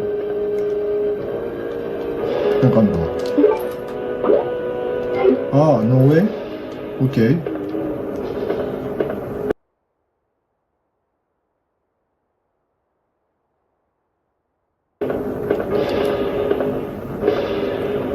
Koko?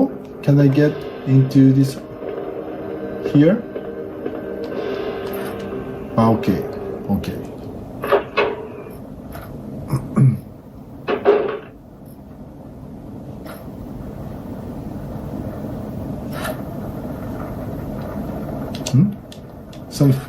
Freeze! Oh my god. Go. What? Eh? What? なんでこれ止まってるじゃん。Oh my god. Who are you? What are you doing here? You. I'm what? What? Why is he threatening me? Hold your fire! Hold your fire? I'm human.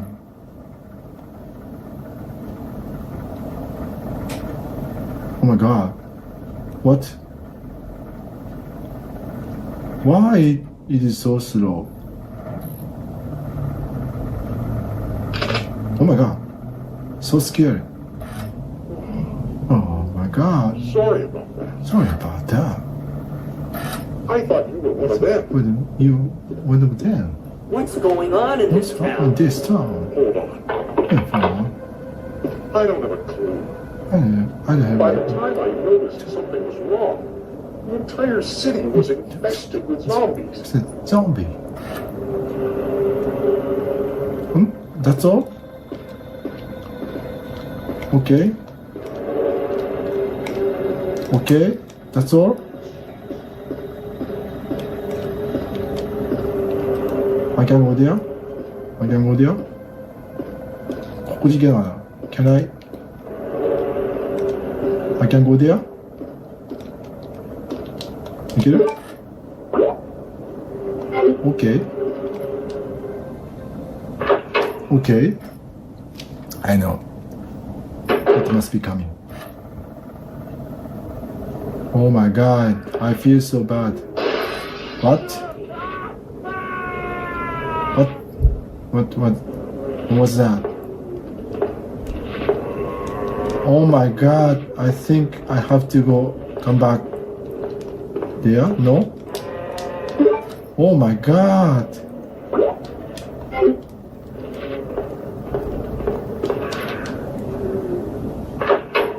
I don't feel well. I think he must be dead. He must be attacked by one of the zombies.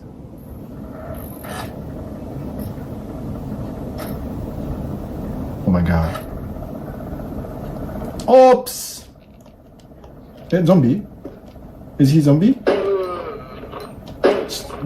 Oh my god, what the? Ah, no. うわ、やばいやばいって。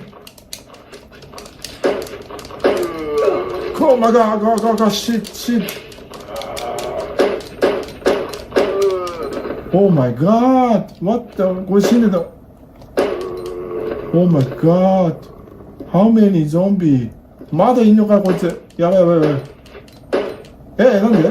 Oh my god. Oh my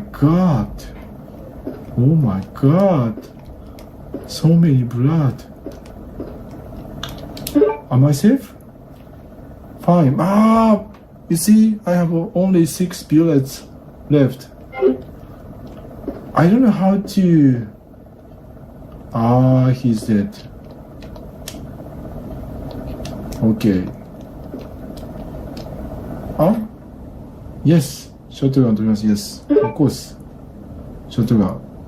Can I use shotgun? Can I go there? It's dangerous. Okay. Oh my god, so many. Okay. 待った。止まった。Okay. So scary. Come back. Oh my god. It's so scary. So scary. Okay, let's go. I hear. Oh my god. Shit. I have to go there. Oh shit. Come. Oh my shit. What the shit? Okay, can I go there?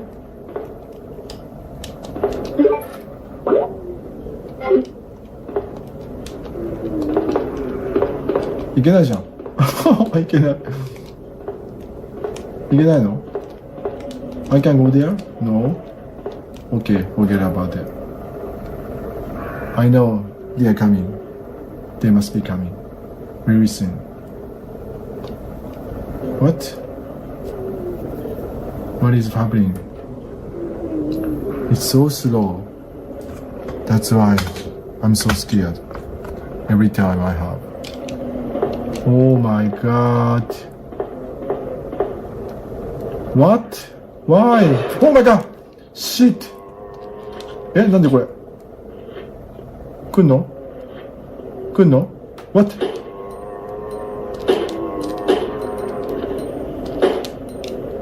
Oh my god! It was so scary. これなんでこの... Why is this angle? いけないの？what? What is this? ハンドガンの弾取りました。Of course, yes. ハンドガンの弾取りました。Okay. Now I can reload the gun. And これで終わり？ That's all? どこ行けばいいんだろう？ Where I can go? Which way I can go? Here? No? どこ行けばいいんだろうこれ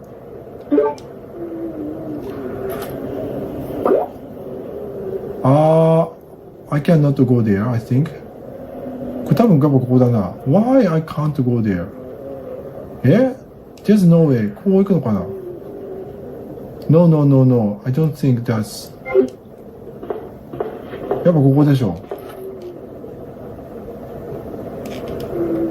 I think I have to go there. No?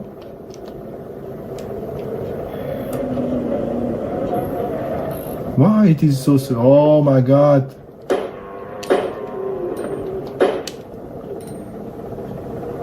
Door was open. Door was not open. And now door is open. Okay. Okay, another door. Okay, go there. Okay. So scary, so scary. Oh my god, what? Oh my god. Oh, okay. I have to go there.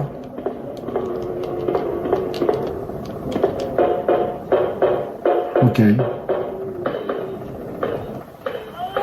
Oh my god, what? I hear something.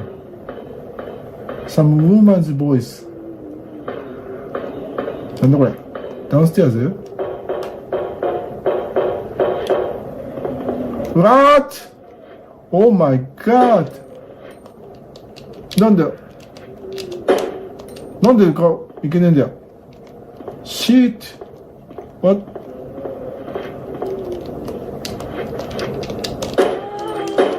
Oh my god. So... Oh shit. Oh my god. What the...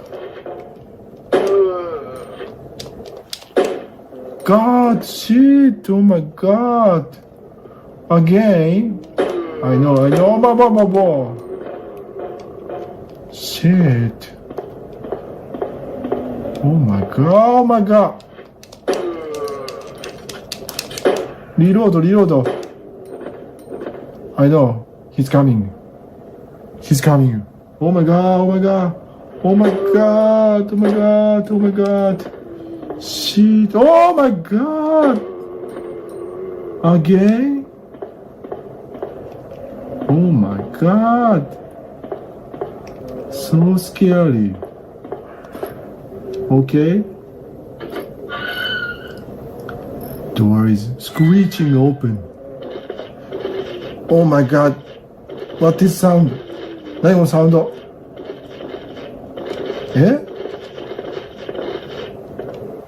What? 何これ? Why? There are so many. Oh my god! Shit! How many people? How many zombies I have?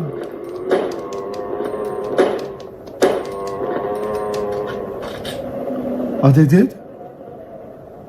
What the? They are eating him, I think. Is this human? I have to... Oh my god. Oh my... なんかしないこれ。Okay. Bus? What? I can go there? Oh my god, I don't feel well. I know. There's so many. Oh my god, I don't feel well. Shit. Oh my god, shit. What the shit. Shit.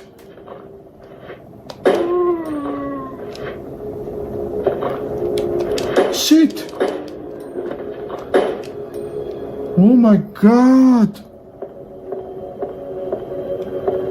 Shit. 何これえ Oh my god What なんか撃っとんのかなこれウェポン No どうやったんだろう I think I have to get something No No No There's no Nothing In this bus? これなんかないかなハンドガンの弾です。あ、OK。That's all? I think I need the guidebook that I can follow. Otherwise, I don't know how to do that.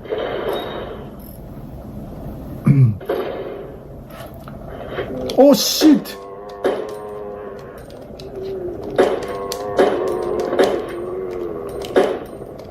Shit! Don't come! こっちもいた。Oh my god! Reload! Is he coming? Is he dead? Oh shit!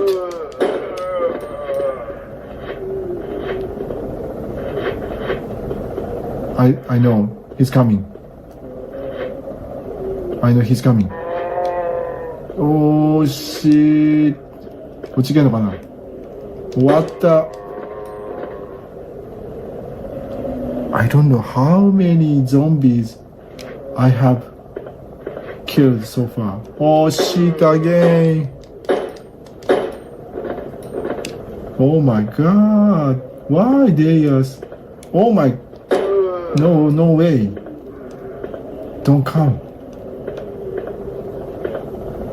Oh my god. ここかなここ Oh my god. I don't feel well.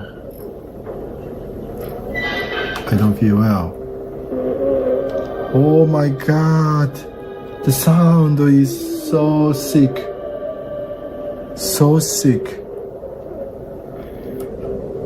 I know there will be something. Shit! Kunna, don't come! Yeah, okay. I think I can ignore them. Let's go to this way. Oh my god, so many. I don't know how many. Oh my god. Reload. Okay, how many okay. I want to know. 17 and 57. Okay. Oh my. No. Dead? Okay.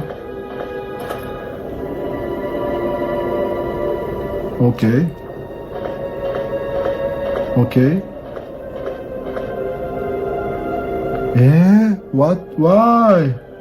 I know. Behind me.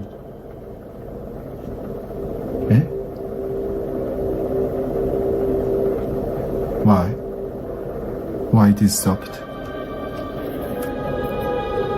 There's an important thing, something? Oh my god!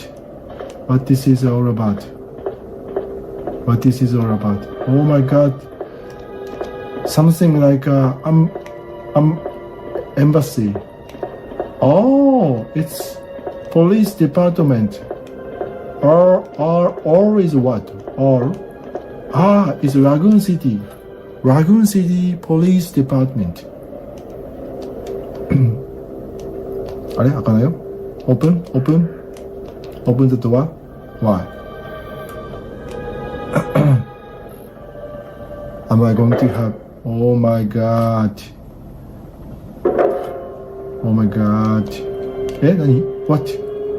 What is this?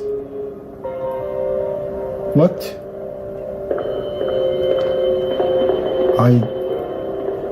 何これ What is this?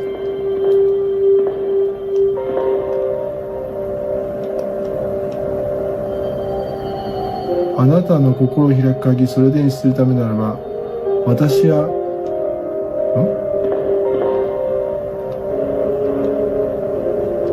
I don't know what this means. I can go there かな Okay. It's actually the Lagoon Police. I see something. It's a gun. It's bullets. Yes. And I see something on the screen. Computer, yes. What?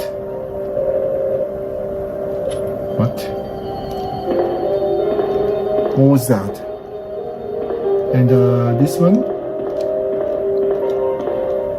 Retype green one. Ink ribbon. Save. I can save the data. Where is our ink?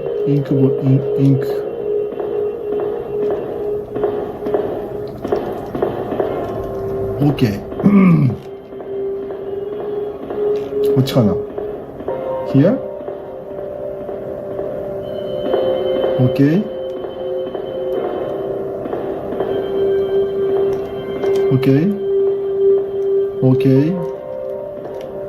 こっちかな Okay. Oh my god. Oh man. Oh man. Who are you? Are you? Oh. You must be the new guy. You must be your cute new guy. Leon. Sorry, man. It looks like your party has been canceled. Has been cancelled. What happened? What happened, you?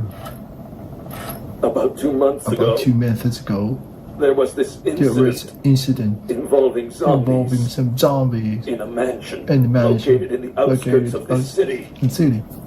Chris and the other STARS members discovered that Umbrella was behind everything. They risked their lives to reveal the truth, but no one believed them. Not long after that, all this started to happen. Hang in there. Alright, he's going to town. Don't worry about me. Just rescue the survivors in the rooms. Here. Take this key card. You should be able to unlock the doors in the hall with this. Now go. But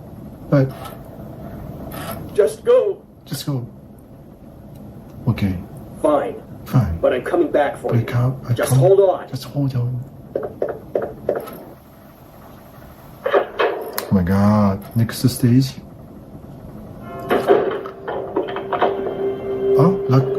What? Okay. Let's go to the... this is the door? I came from here? Or this is the door that I just have the key? 電子ロックされてる。What the?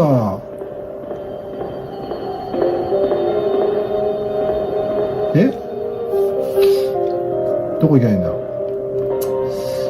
Let me see, upstairs? ここ行ったよね Yes, I already went there. ここ入ったっけ What the? Nowhere I can go.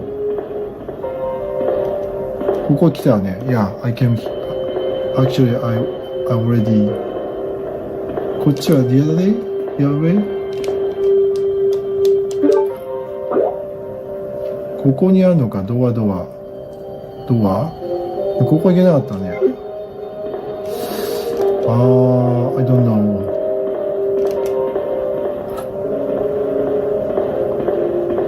I want to go to upstairs if there's a staircase still.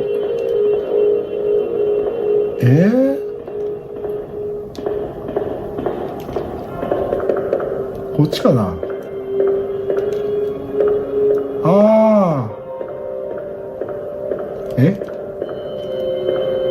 違うか。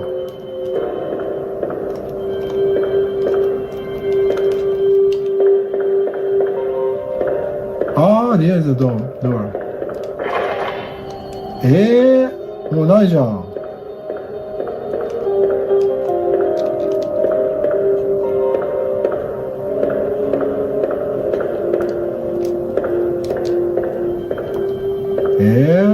I don't know.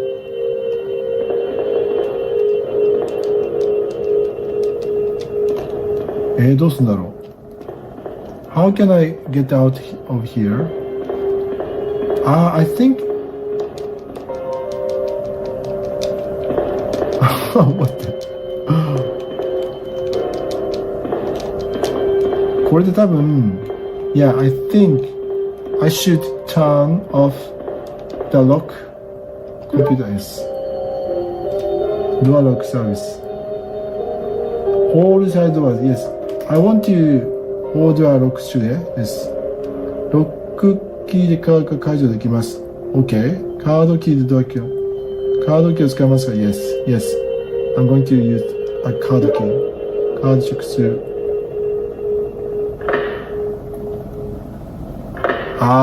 Now I see. ロック解除しました。OK. Now I can go there. I want to inkjet to save the data. But I don't know where.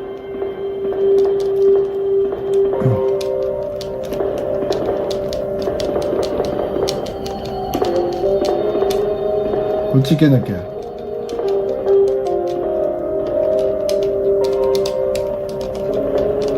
あれ行けない？ No, this not this room. ここか。Yes. I think this. Yeah. I know. It is coming. Right after I open the door, it is coming. I know. Oh my god. I feel. Shit. What? What is this? 何これ？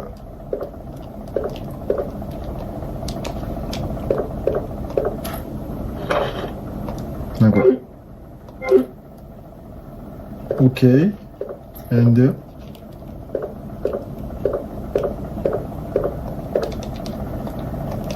何もないの？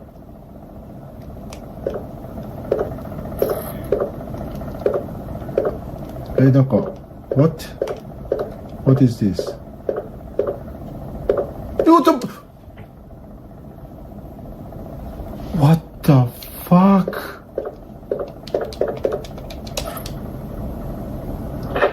Oh my god!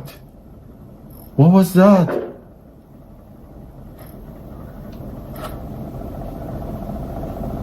Oh my god! なんか来るよ。I know. There's something. Oh my god. Window is broken. Shit.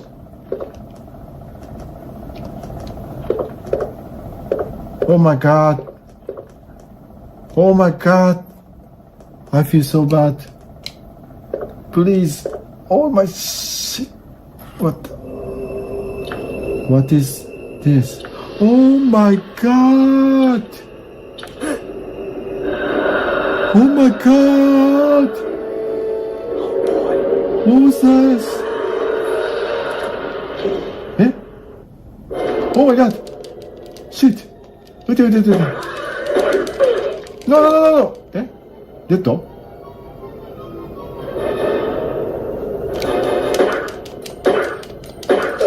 Shit! わかった。I think. デンジャー。ショットガンだ。装備。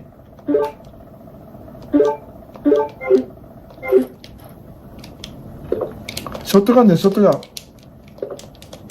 ショットガンショットガンえダメなのやべ、デンジャーだよ。How can I escape? が、ハンドガンかな ?OK? え Is he dead? Oh my god! I almost died. How can I come back? Ah, he's dead? But I almost... Oh my god! 鍵の穴にスペースのドアマーク。What is this? 鍵の穴の下にスペードマークがある。What is this? I'm so... It is very serious. Oh my god. なんか、薬草。Okay, green herb, yes. Yeah, I think I can use the green herb. 使う。But still danger. But at least... Oh my god. What was that? Some kind of monster. Shit, I'm really now very dangerous situation. My condition is not good. Yeah, you see the green, meaning I'm in danger. Oh my god, very slowly. I can't. Oh my god. How can I recover? How can I recover myself? Shit. Oh my god. I don't feel well. Yeah. ね、これ。there's a room. The door is open. Okay. No? ね、これ。なんもないじゃないか。What is this? I need direction. I don't know what to do. Totally lost. Okay. I need medicine. Where is the medicine? Okay.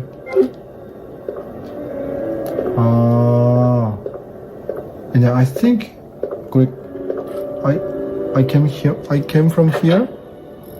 Or is this a new door? あれこっち来たっけ I think I came from here. No. Please. I'm so sick. So sick. Oh my god.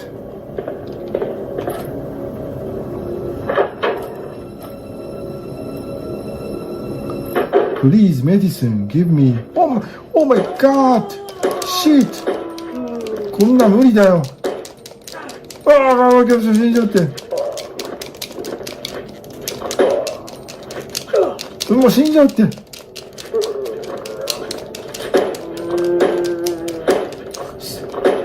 こいつら、Oh my god! Oh my god! Oh my god! Shit! で、こいつはウェイティングじゃねえかよ。Oh my god! また来やがった。Shit!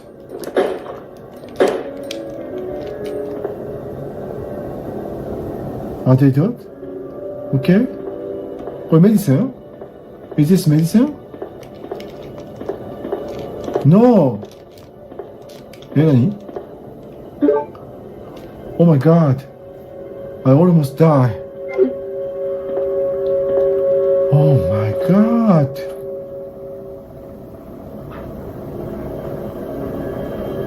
何? What?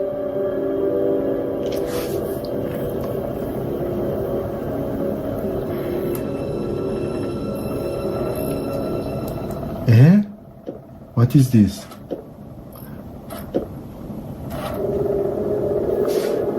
And then go there?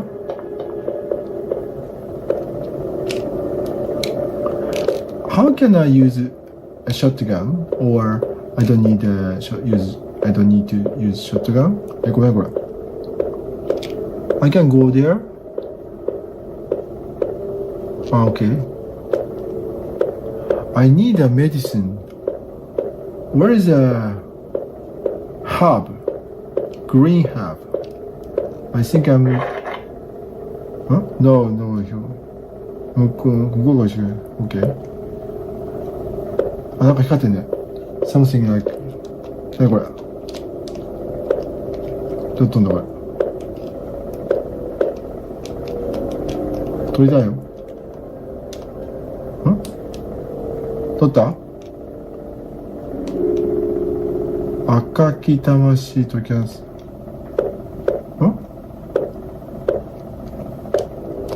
OK。OK。こっち行けんの？No. Maybe over there. There's a door.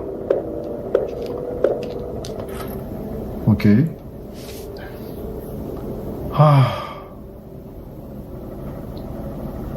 Okay.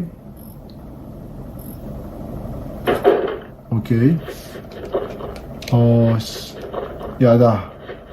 What is this sound? Oh shit! なんだよ、how many?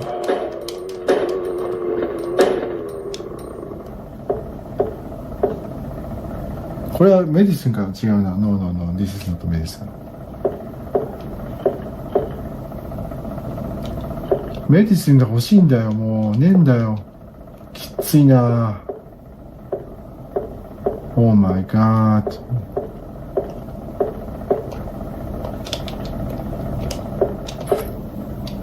メディスンがないと。Please. Medicine. Where is medicine?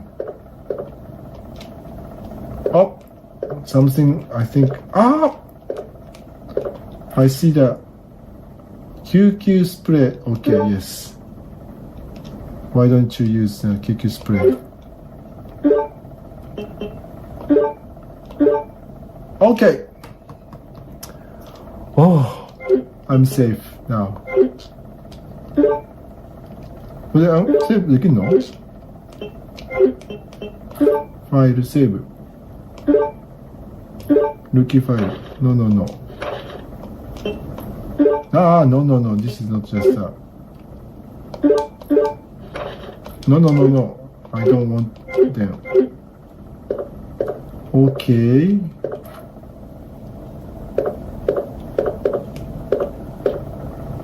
Which one? So many messy. こっち行けんの？なんだこれ。なんかウェポン？ビュレット。I think 取れない。How can I? どうやって飛んだこれ。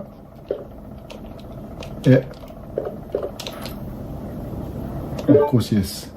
66 bullets. Okay. There's nothing, I think. Let's go back to where I was.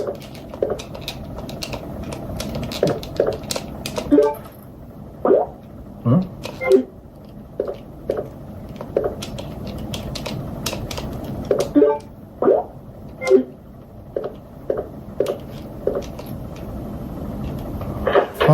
Okay, so scary.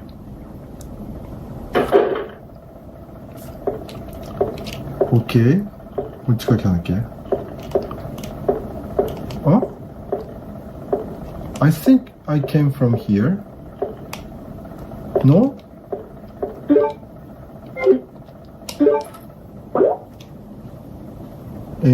こっちか。Over there. The other day, totally opposite だね。こっちか。Yes, I think this way.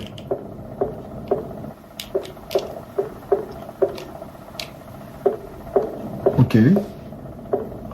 これドア？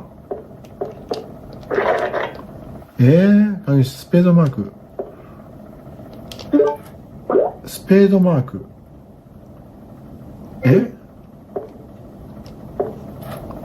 スペードマーク？何これ？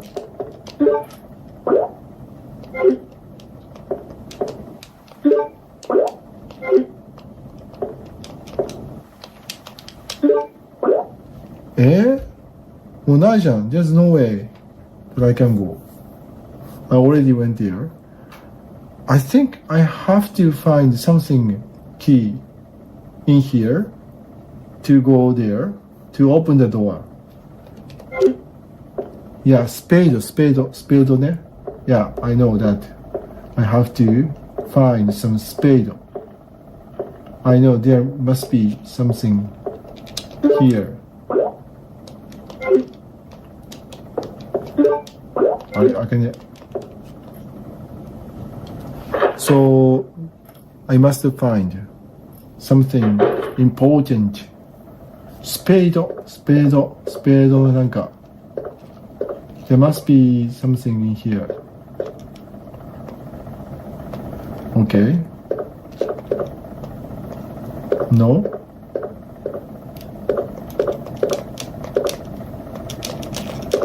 No?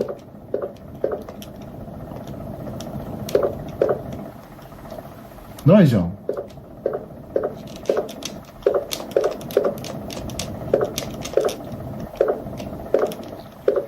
I don't know. こっちじゃない？こっちか。This way? This here? なんかありそう。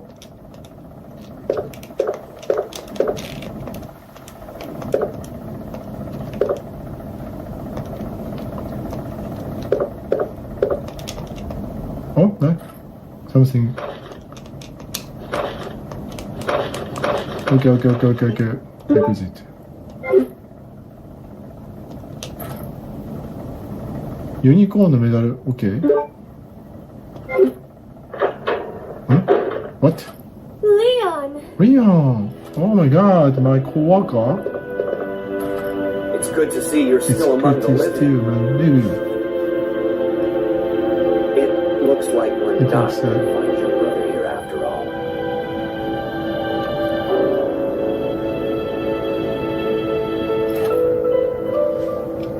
Her brother? There's no reason for us to stay any longer than necessary. Let's split up, look for any survivors, and get out of here. Okay. Right. One last thing. Here's a radio. Take it. Take. That way we can keep in touch if anything happens. Okay.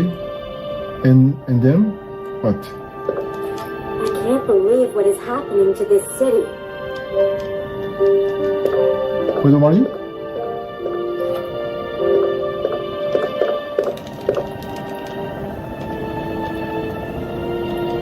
？Okay.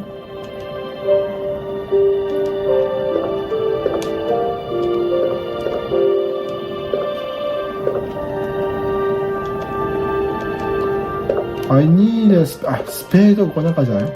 スペード。なんもないじゃんけよ。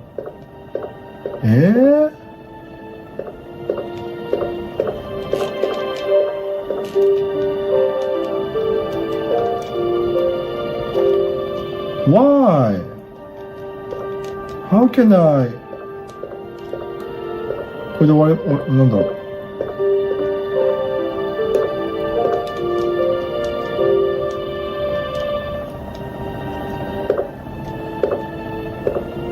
I don't know. まだいるじゃん。What is she doing? I can't believe what is happening to this city. Okay. Again? もういいのかな？ Can I go?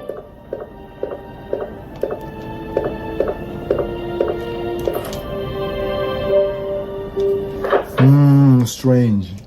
I don't know how ここだよね。もういいのかな？ I can go back? でも、yeah, I think I still have to go there.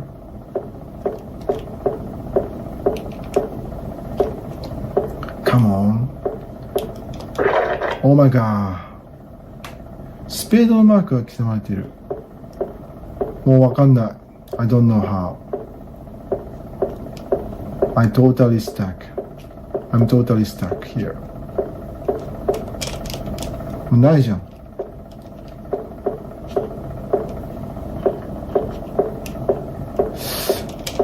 うちょっと一回戻るか。Why don't I just go back? ここ来ちゃうね。I think I came from here. でもなんか、I think I'm going to use here. Use ユニコーンメダル。What?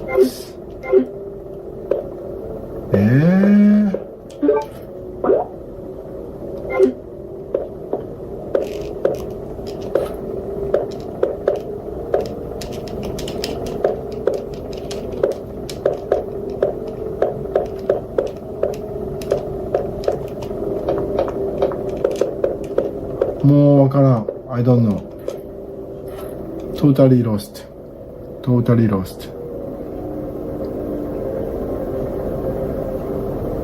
Maybe I need guidebook. Otherwise, I don't know how to get into the door which needs spade. The key of the spade. Spade でしょ？だってもうMy God. Okay, I think I didn't go there yet. こっちでしょ？ This direction? ここだ。Okay. I must have something. There must be something. なんもないじゃん。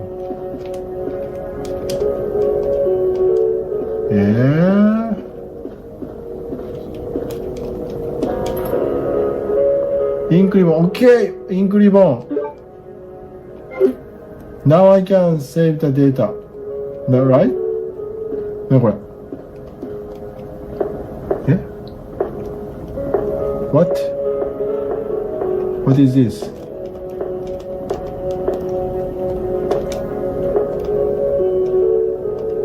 フィルムを現像できる。You can make the film.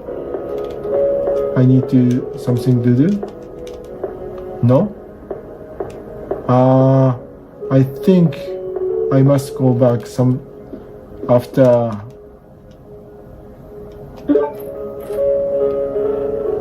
メモリが熟知です。OK. I can go.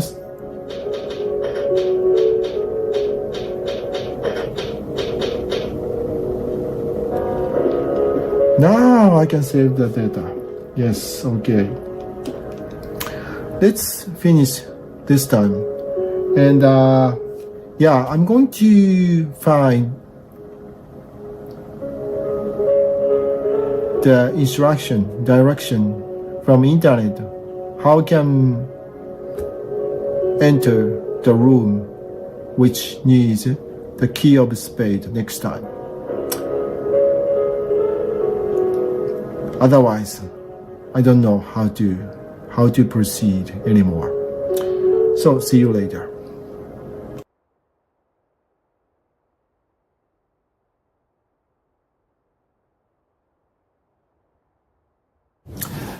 Hi, good morning, good afternoon, good evening, good night. Today is December, sorry. It's January 5th, 2026. So how are you today? So I have Resident Evil Gun Survivor, Biohazard. Here in Japan, we call Resident Evil as Biohazard. And this is Gun Control PlayStation for the PlayStation first. And I have a gun. Gun Control. So I bought this gun controller, special gun controller for the Resident Evil Gun Survivor at Hardware local store. So, however, unfortunately, this gun controller cannot play with digital TV screen, but CRT TV. Of course, I have CRT TV. However, I cannot make a beautiful video with CRT TV. Whenever I made several videos with CRT TV, the screen has the black lines because of the connection, because of the difference between the speed of the digital and the speed of the camera. I'm shooting with my iPhone. That's why I cannot make video with CRT TV. So today I have to give up this gun control to play with Biohazard gun control, gun survivor. But this game is really great, really fun, actually. And whenever I have some stress, I play because I want to release my stress, pressure. So that's why I'm going to play Biohazard Gun Survivor tonight. So let's get started. Yeah, I wish I could use this gun controller. I think I hold both normal controller and gun controller to play Biohazard Gun Survivor. Let's see the opening.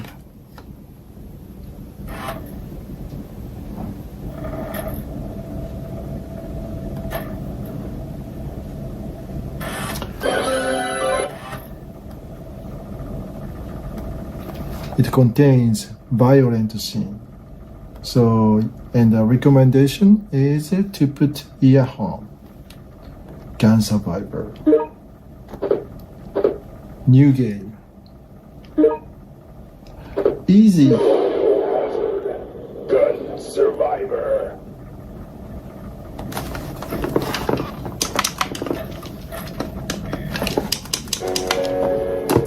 In 1998, disaster struck Raccoon City. Uncontrollable outbreak of the Emperor created T-virus transformed the city into an inescapable death trap to stop the outbreak from the spreading umbrella. However, this was not the only location where an outbreak occurred.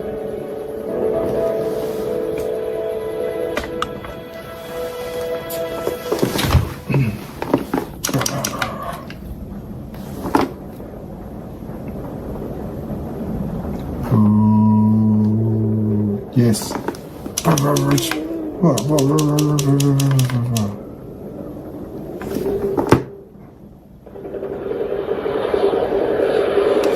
Let's skip the opening.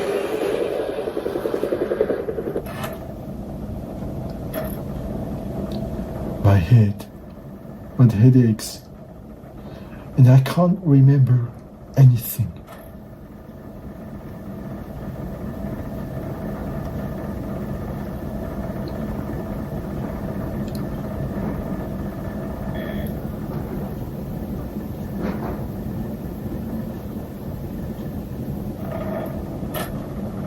My only hope is this game. This game.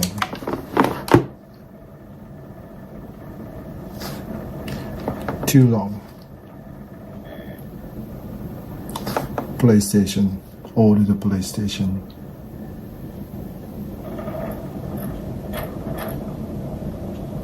I must remember. I must survive. Oh my god. Where? Where am I? Where am I? Oh. And I don't remember. I don't anything. remember anything. Who am I? Who am I? Oh, okay. No, not this way. Okay. Okay. There's a door. What's... No. Okay. I know. Something must be coming. Suddenly. I don't feel like... okay. Okay, here. Who are you? Who are you? You look familiar. You look familiar. Oh. But I just can't remember. But I just can't remember. Ark Thompson. Ark Thompson. Oh my god. I don't remember anything. I know. I know that this I know this. way for anyone to die. Shit. What? What? Oh my god. Oh,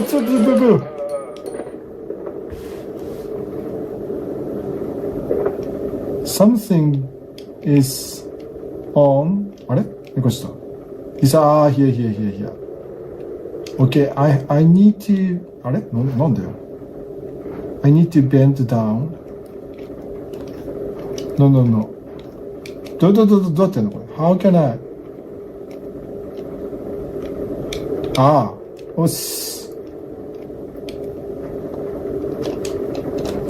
I want to... どうやってんのこれ？どう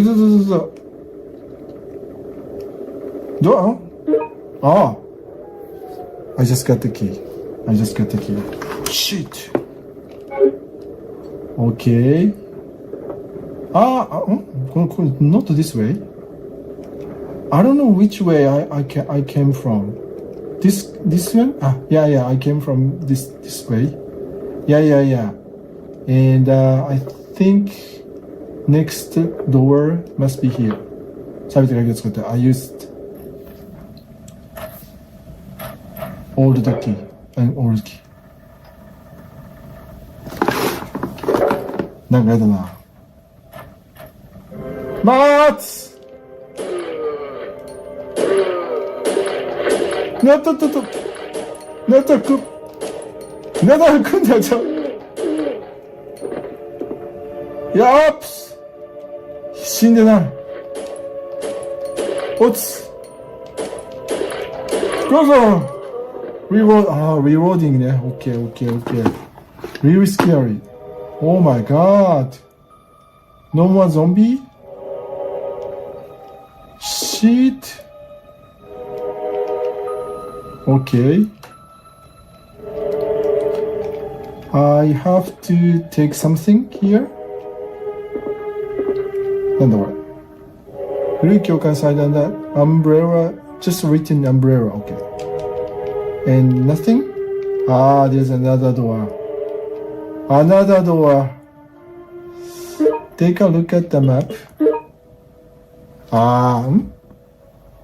I came from here. And then こっちからじゃなきゃ。I don't remember exactly where. Yeah, I came here from here. こっから来たのか。I came from here. And now, take a look at this. Okay. No. 多分こっちだな。Yes, I think this way.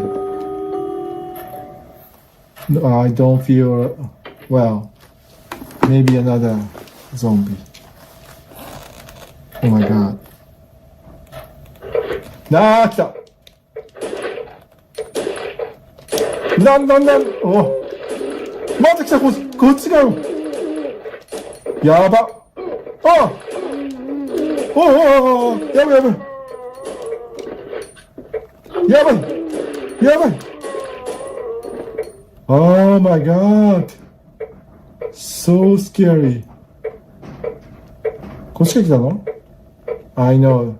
There must be something. あ、なんかグリッタリング。風俗券先生はネジを通知したものだ。ゼンマイネジを取りました。I take the, like a key? Not key, like a screw. What the? Old books? What is this? They have to, return. Yeah, old books. Okay. And what? Old books? Okay. I think there's something on the wall. Take a look. こっち側が just a lamp? Just a lamp. Let's go over there. なんかあるね。I found something. どうやってやるのこれ。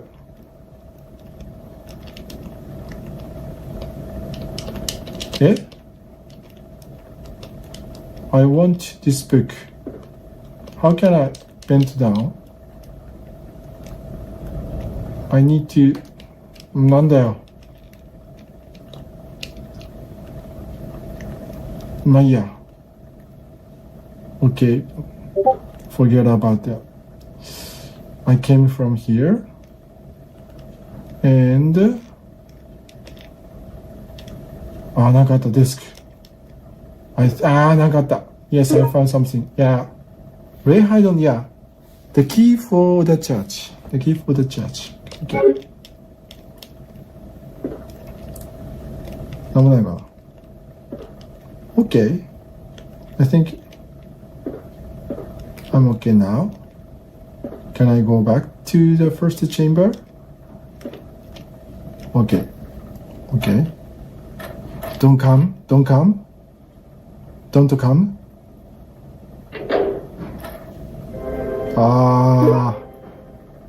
Map. Okay. I need to go back. I need to go there. The other day.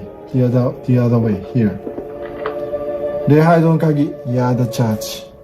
I know. Some. 来るよ。来るよ。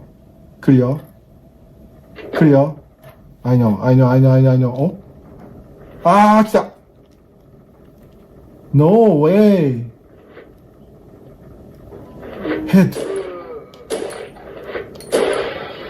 よし。こいつ、やばい。当たってない。OK。OK。Slowly, carefully. Up.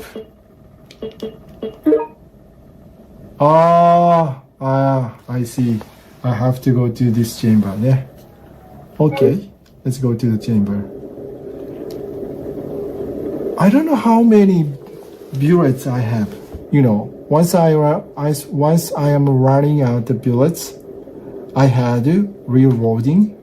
But every time I run out the bullets, do I have another the forever or unlimited? I know it's coming. What? No? I know. Okay.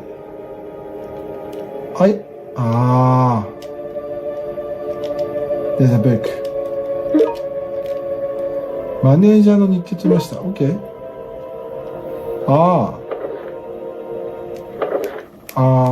OK.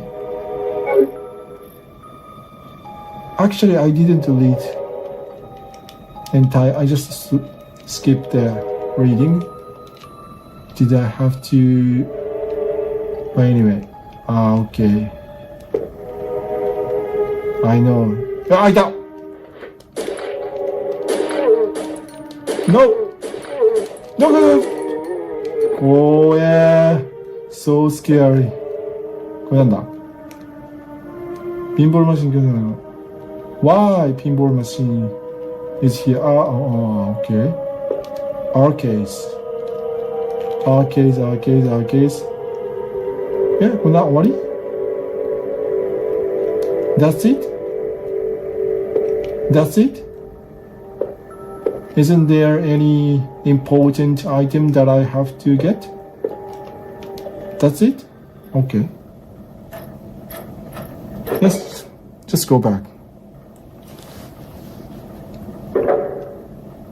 Oh my god. Okay. ここ行ったっけ？ Do I... Okay. Now I have to go to where? どこだろう？こっちかな？ I don't remember exactly where I came from. From here or here? Okay. まあいいや。Let's... こっちか行ってみるか。Maybe I didn't go. It's locked. Okay. I have to find a lock. Oops. It's downstairs. It's stairs. To where? どこだこれ？え？なんだこれ？ What is this? これ関係ないの？え？フル時計止まっている。全部ネジ使った。Oh my god. Oh shit. Okay, now I understand. Okay, let's go back to let's go to the downstairs ね。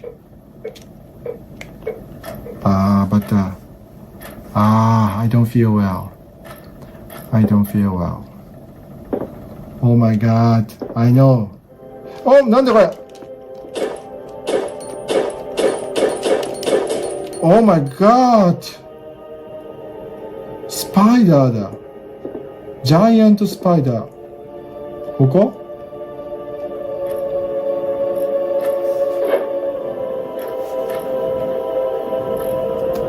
So scary.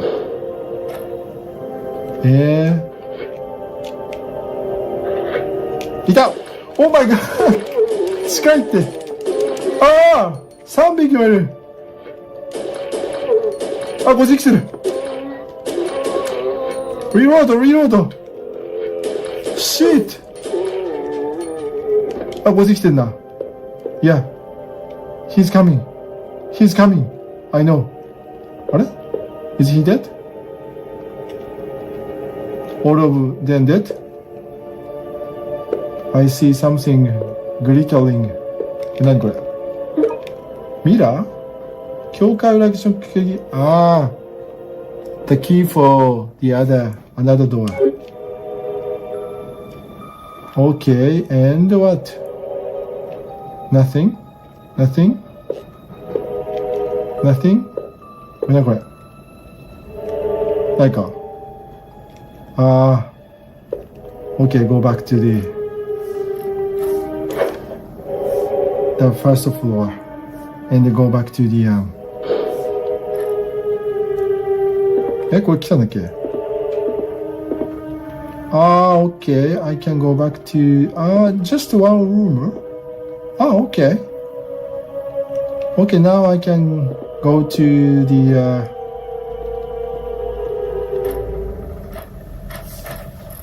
I think that okay, slowly. Take your time.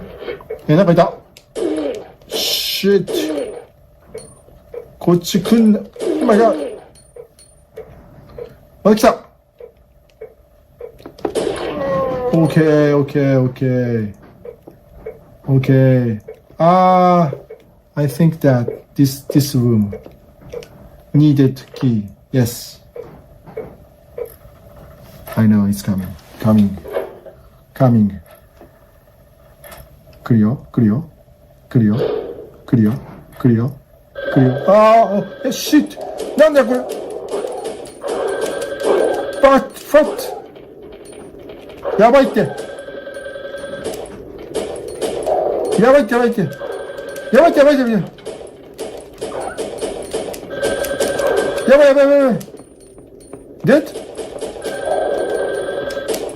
やばい。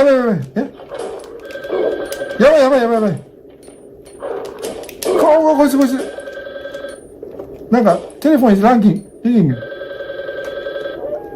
これ死んだ？デッどこ？テレフォン。Okay, here. Take the phone. What? Okay, let's go this way. Dogs. So scary.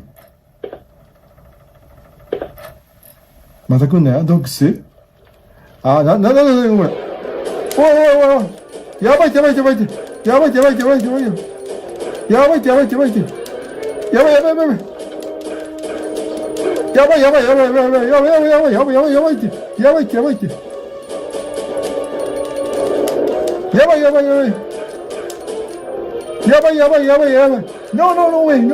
No way. Oh my god. 死ね。Oh my god, so scary. I can't believe. Yeah, here is key. Oh my god. 壊れかけの鍵を OK. So scary. どっから来たんっけ? I don't remember exactly where I came from. Either way. Here or there? どっちから来た? I think I came from here. And then I'm going to go to... I came from here or here. So which way I have to go? But yeah, let's go to the... Ada.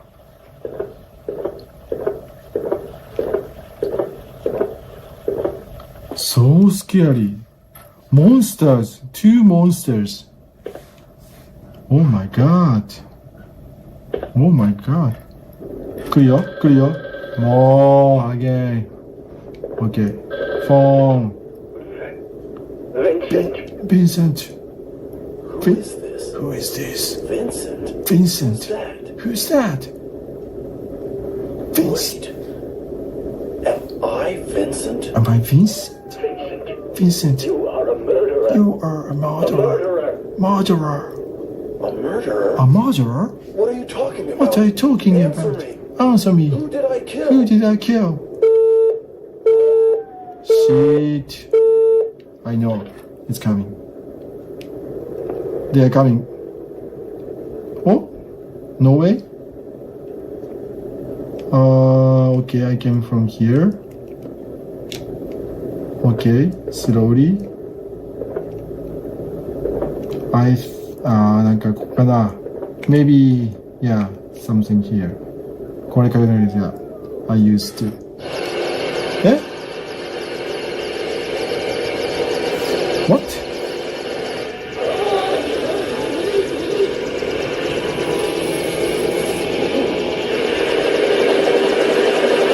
It's Remember your mission. We're doing a clean sweep of the area. Everyone and everything must be cleansed. Now move out. What the? Are they enemy or are they? こいつらは? I know. It's coming. It's coming.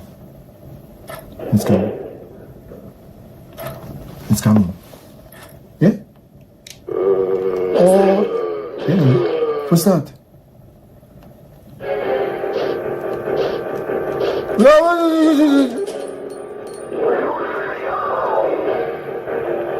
Nani? What? What was that? Nani? どっから来た? I don't know which way. これ何これ? Is this door? 戻りさない. Okay. Don't. I think over there. 鍵かかってる。OK。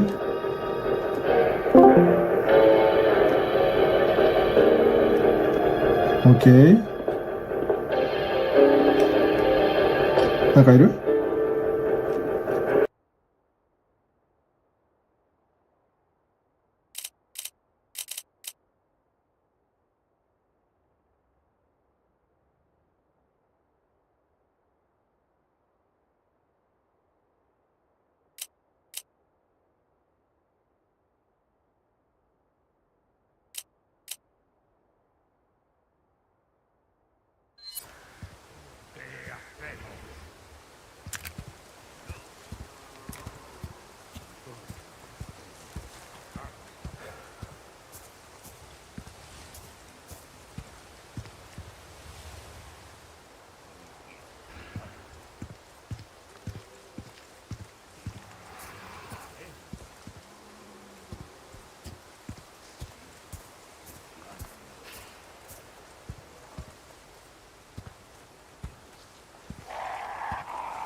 ？Church. I made it.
Damn it.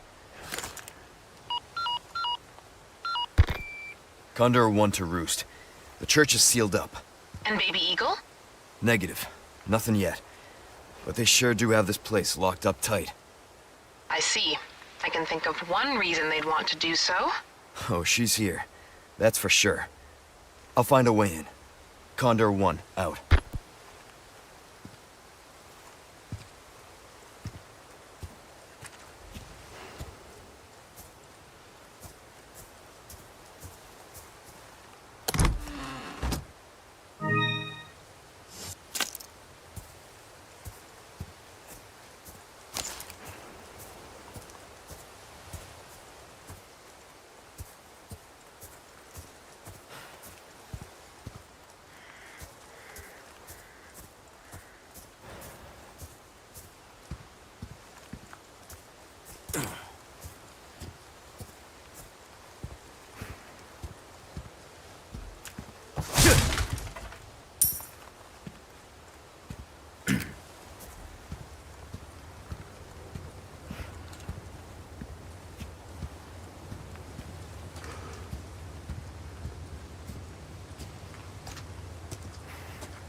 The lake. Let's hope for no more surprises.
¡Maldito cerdo!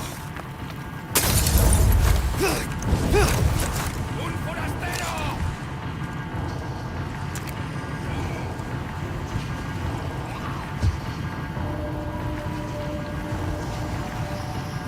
¡Ahí va esto!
Next.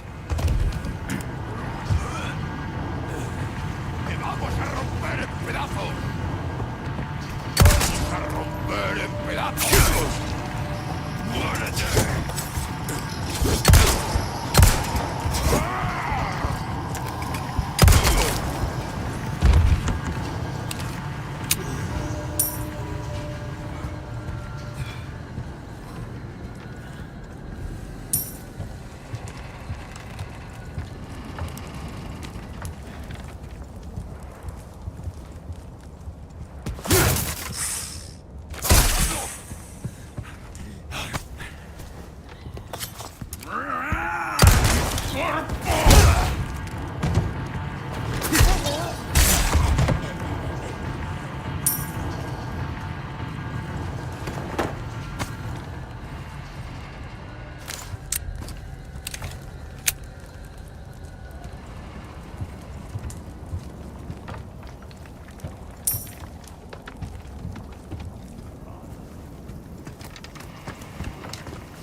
¡Ahí va eso!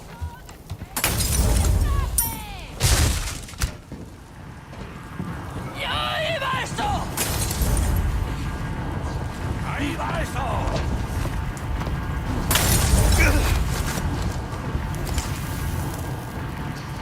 ¡Agarradlo! ¡Cazadlo!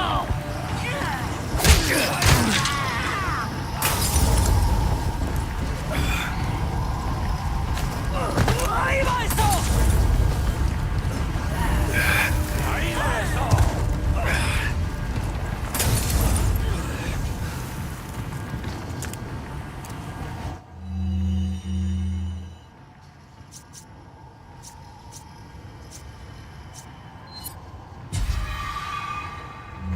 ¡Y ahí va eso!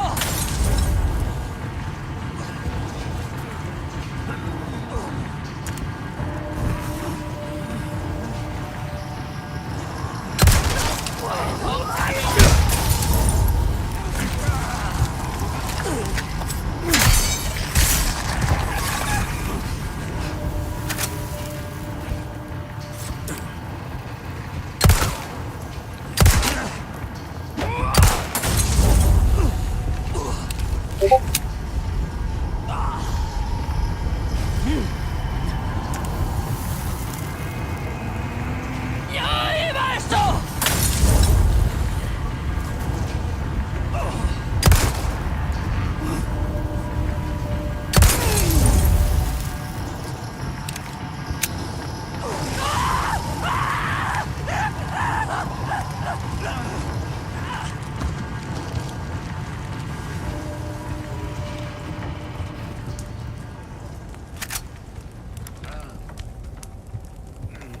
¡Ahí va eso!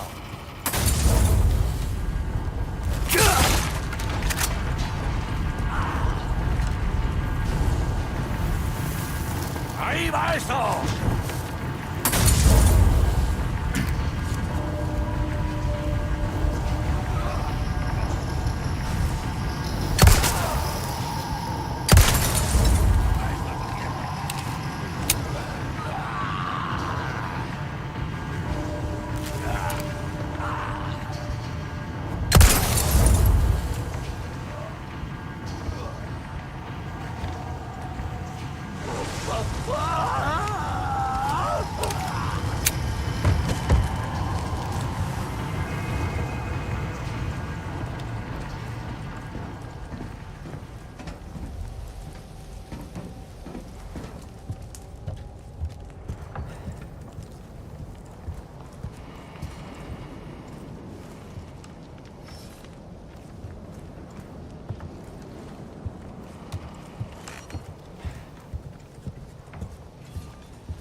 ¡Ahí está!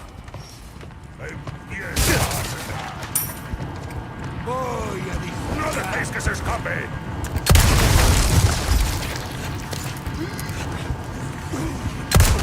Coño!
Good luck finding someone big enough to use this thing.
Hello, stranger.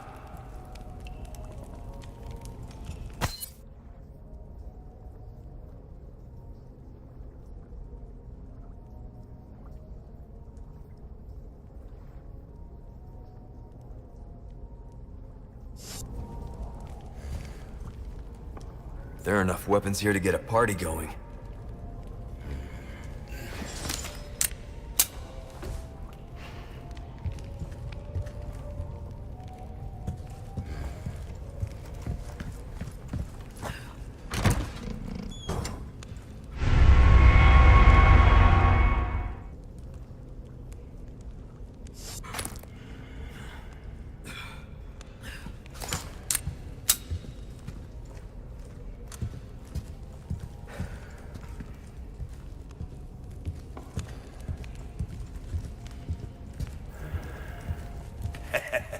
Why not treat yourself, mate?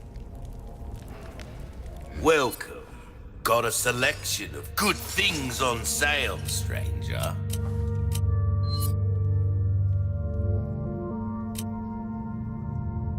Ruby's all rubbish, it makes no difference. The price, well, that's our choice to make.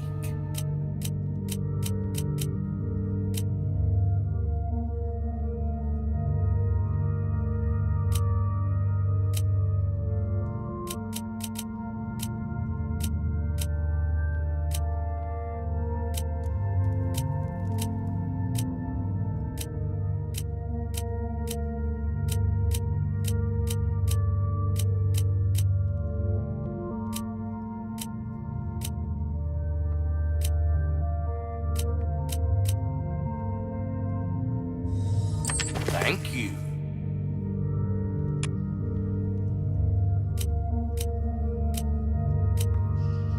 What's that?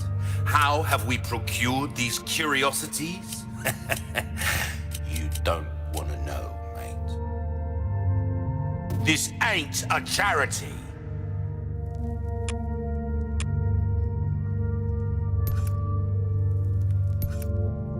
Knife needs care every once in a while. Could be the difference between life and death.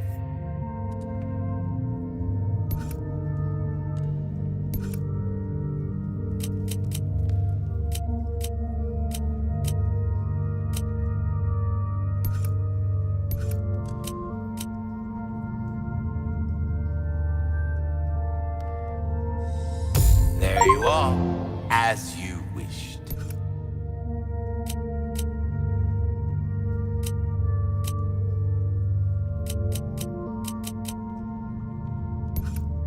Your weapons are in good hands, mate. I'll see you right.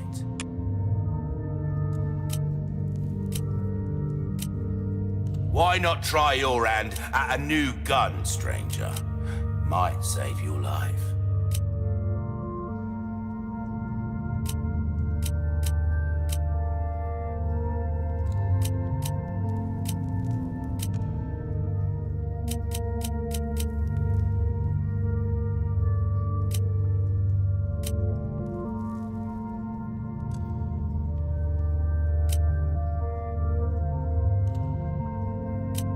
Will that be all then?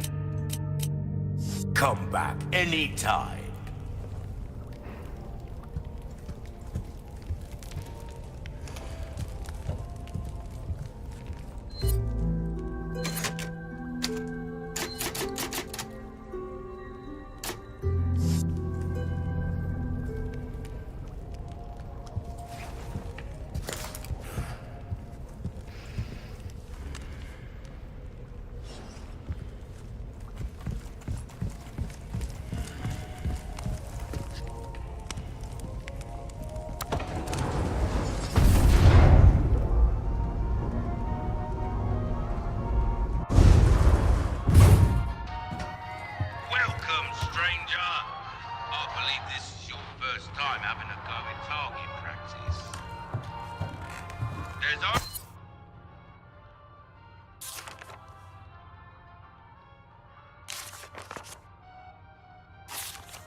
do well, I'll make it worth your while. Knickknacks and whatnot. Anyway, have fun, mate.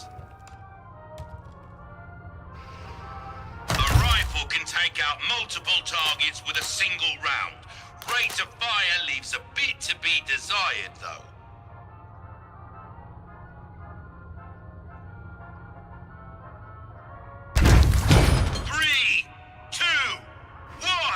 Begin!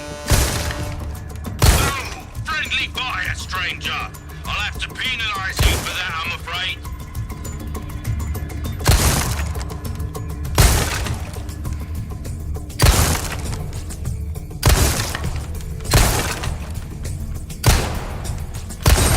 Reload!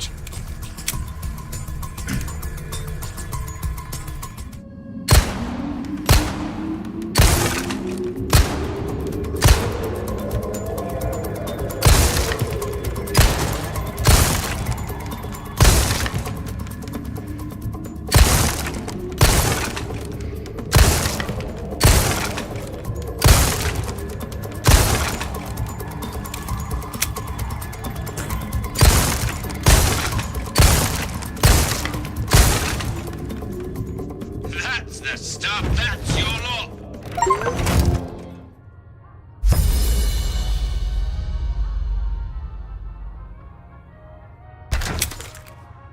Rely too much on... 3, 2, 1, begin!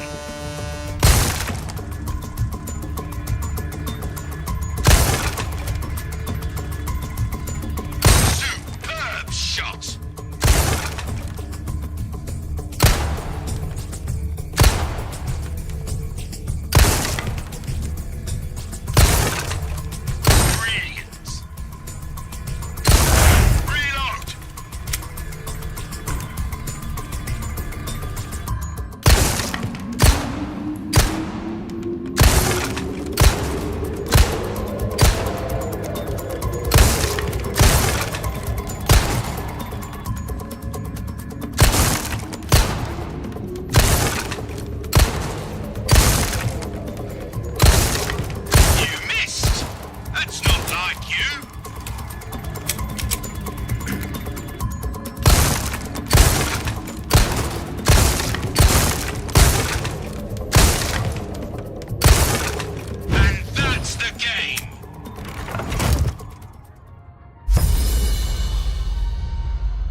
Targets are, well, particularly sturdy.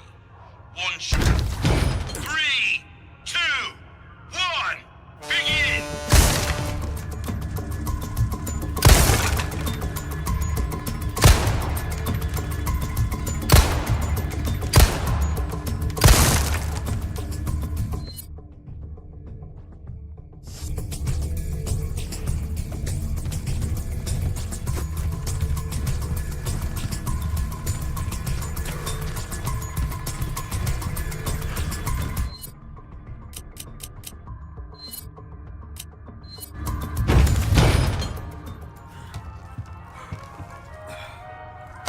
Too much on... 3, 2, 1, begin!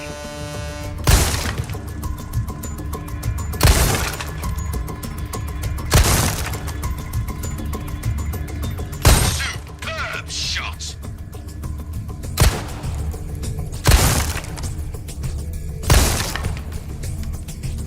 You're an artist, mate! Reload!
targets are, well, particularly sturdy.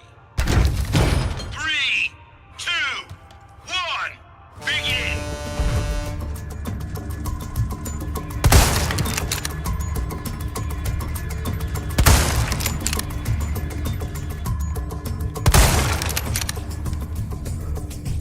Brilliant! Oh, beautiful!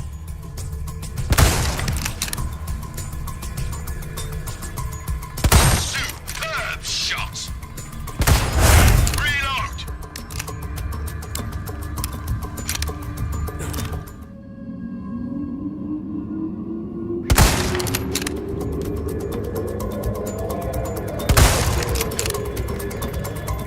You missed! That's not like you!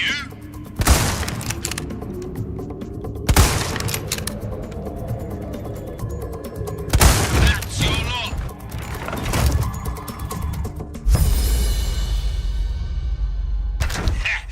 We were right about you, stranger.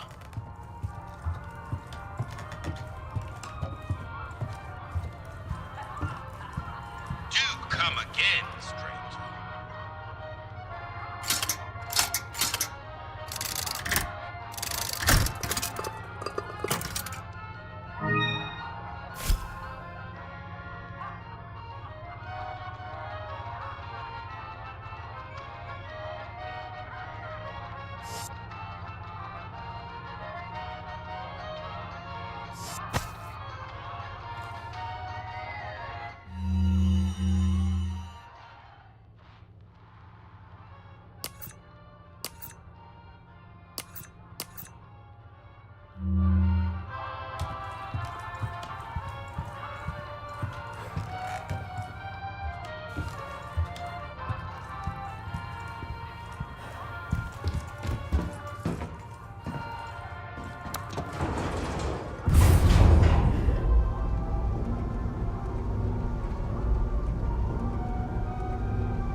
Ooh, you have the stench of battle on you, mate.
Damn, look at the size of that.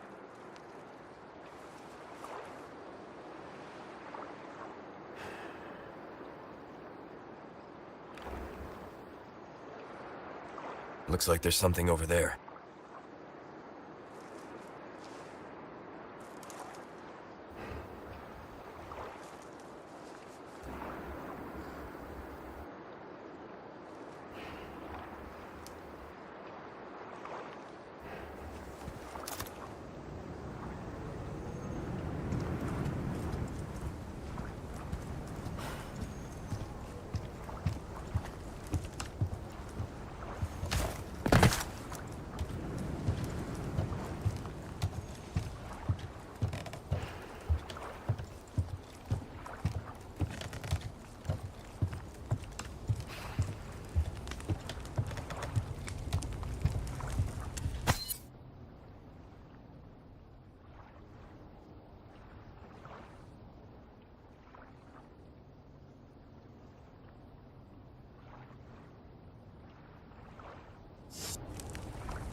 Come on. Fill the tank when you're done.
God damn it.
Not bad, right?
Damn it!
This is what I'm talking about.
puedes. Pero no te puedes.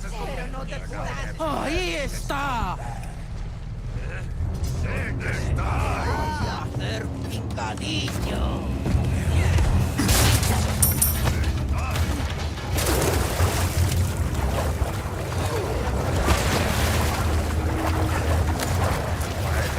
Ahí está. Detrás de ti, imbécil.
sacrificial lamb, you will receive our most sacred body. It begins now.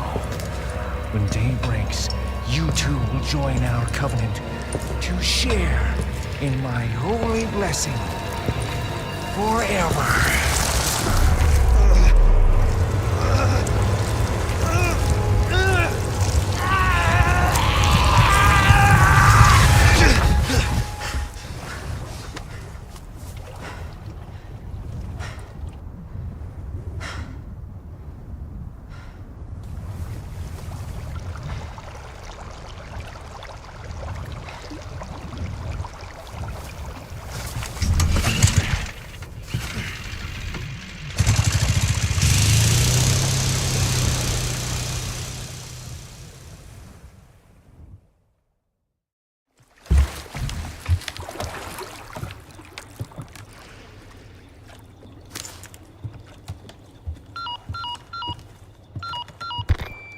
Condor 1 to Roost.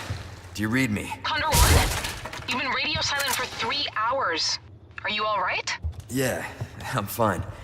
Won't let it happen again. And the church? I'm still looking for whatever key I need. Copy that. I'm glad you're okay. Roost out.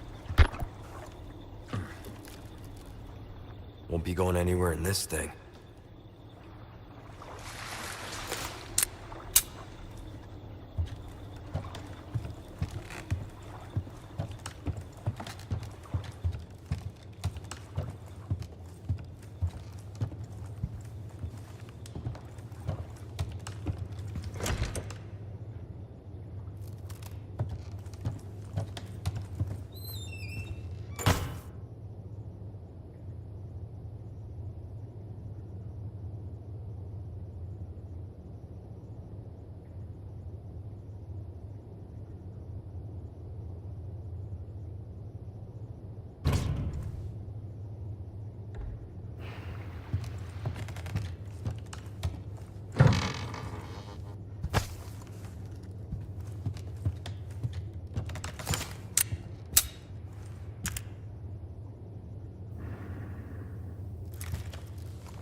present for you.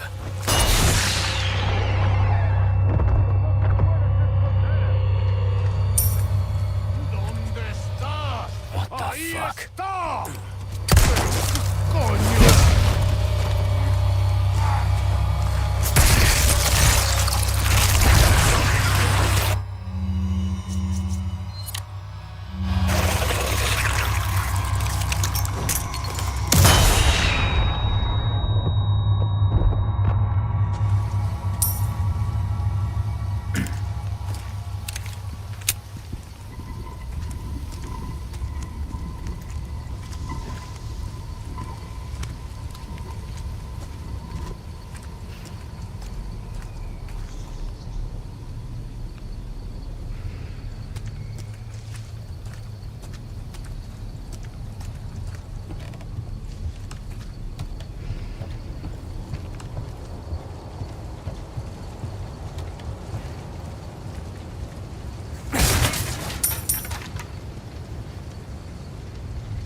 What is this place?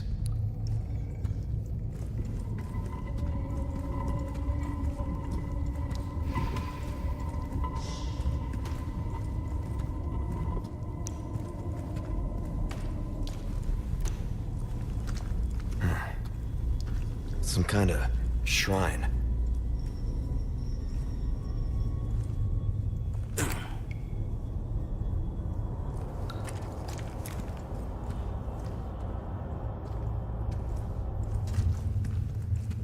Same mark from the church.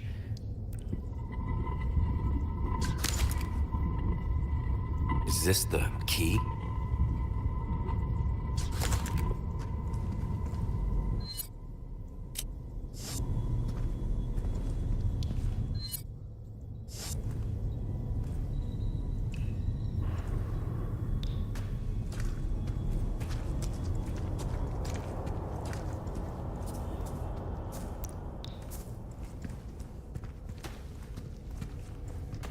It's the lake.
I've got some new items in stock.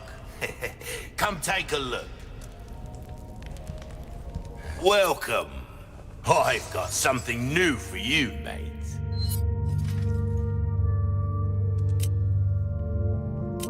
You'll get some bang for your buck, I guarantee it.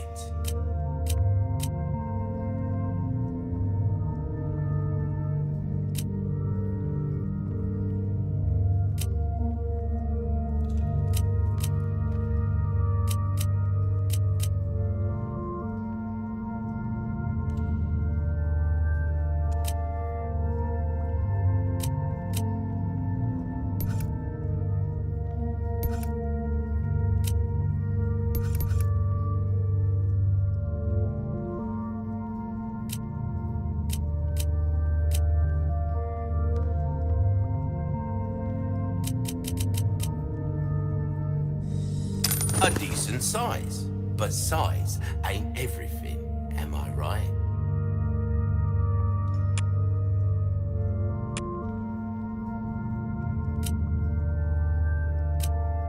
Ruby's all rubbish, it makes no difference. The price, well, that's our choice to make.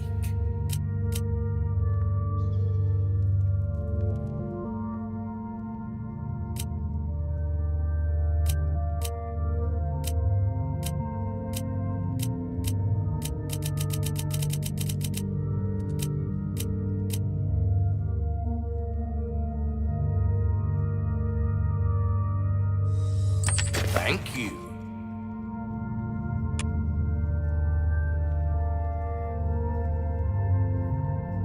What's that? How have we procured these curiosities? You don't want to know, mate.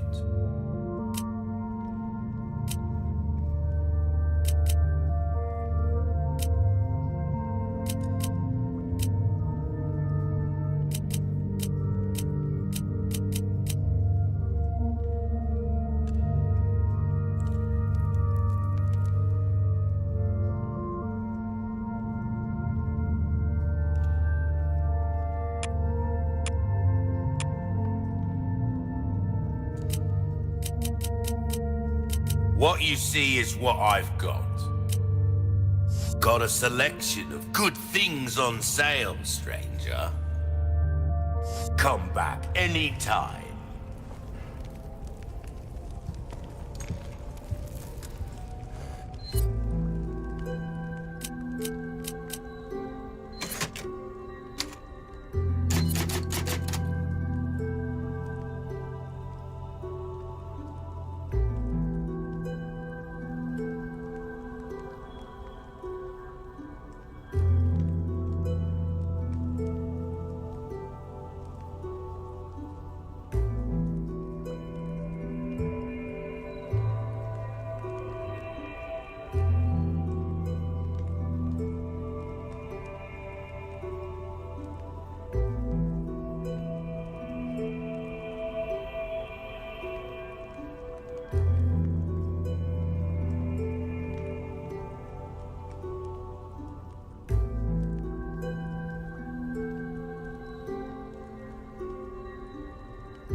won't open.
Why not treat yourself, mate?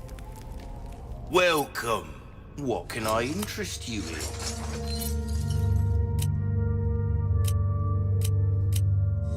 Your valuables won't do you much good in the grave.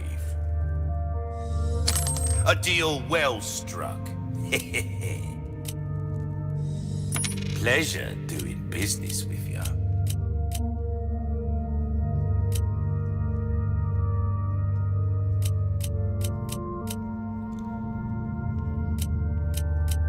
I'll buy almost anything.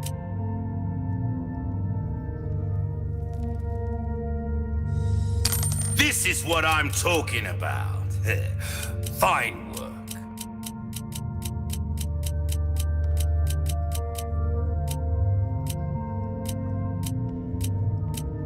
Your valuables won't do you much good in the grave.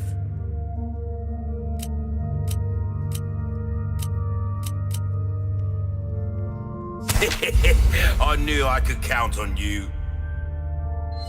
Well then, what can I do you for?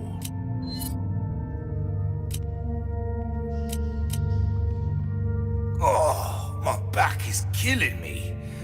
Years haven't been kind to us, I suppose.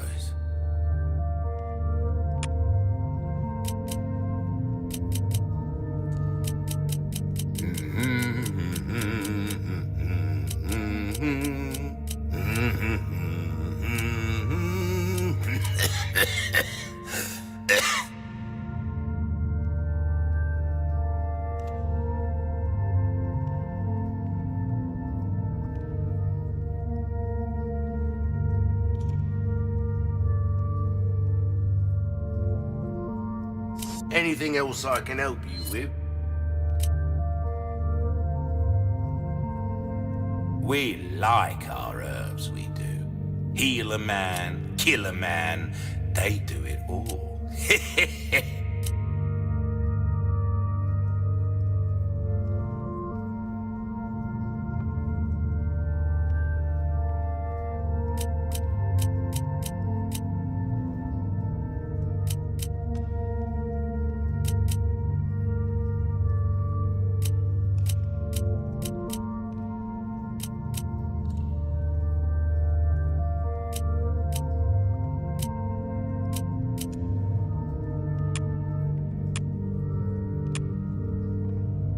Got a selection of good things on sale, stranger. Don't get yourself killed now.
I'll be taking this.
Ooh, you have the stench of... Welcome. Well then, what can I do you for? Ruby's all rubbish, it makes no difference. The price, well, that's our choice to make.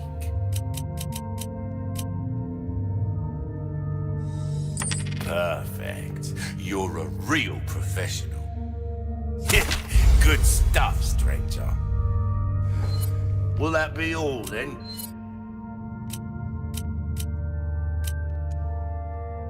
Oh, my back is killing me. Years haven't been kind to us, I suppose.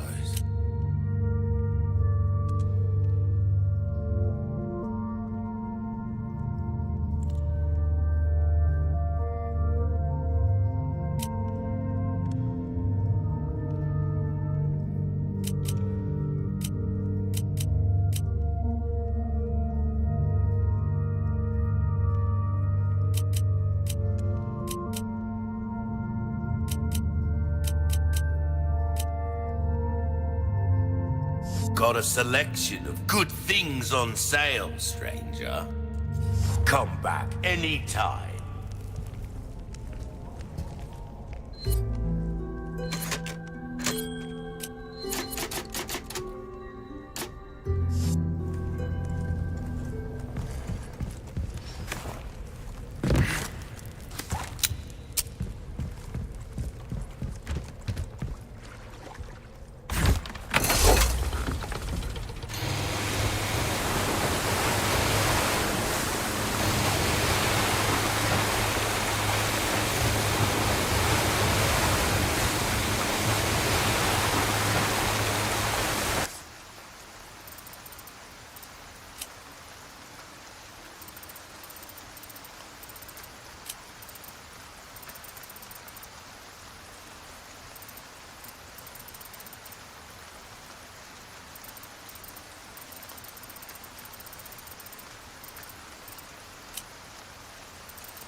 esconder, pero no te puedes esconder.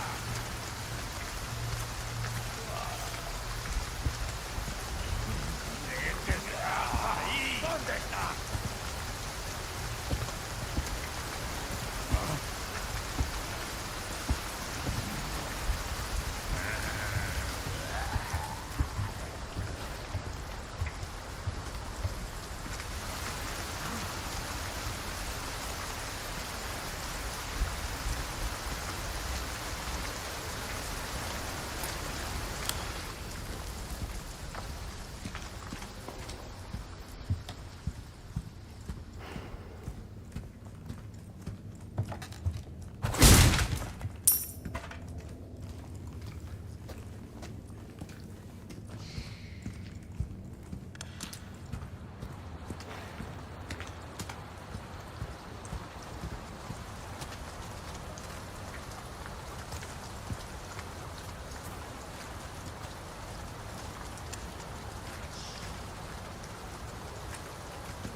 Puedes correr, pero no te puedes esconder.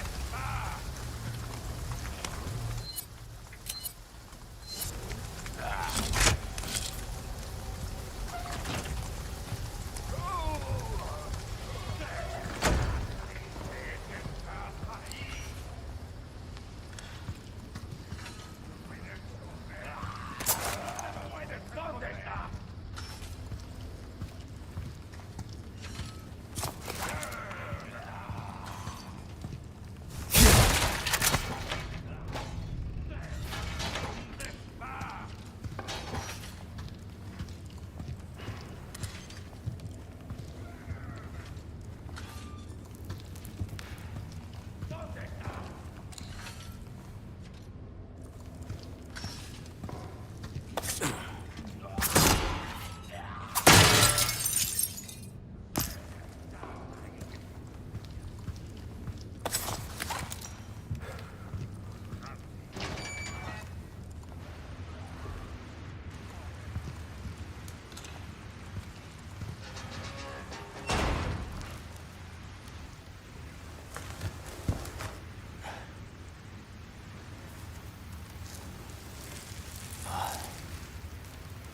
The hell is going on here?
this dream now that you find it in the air.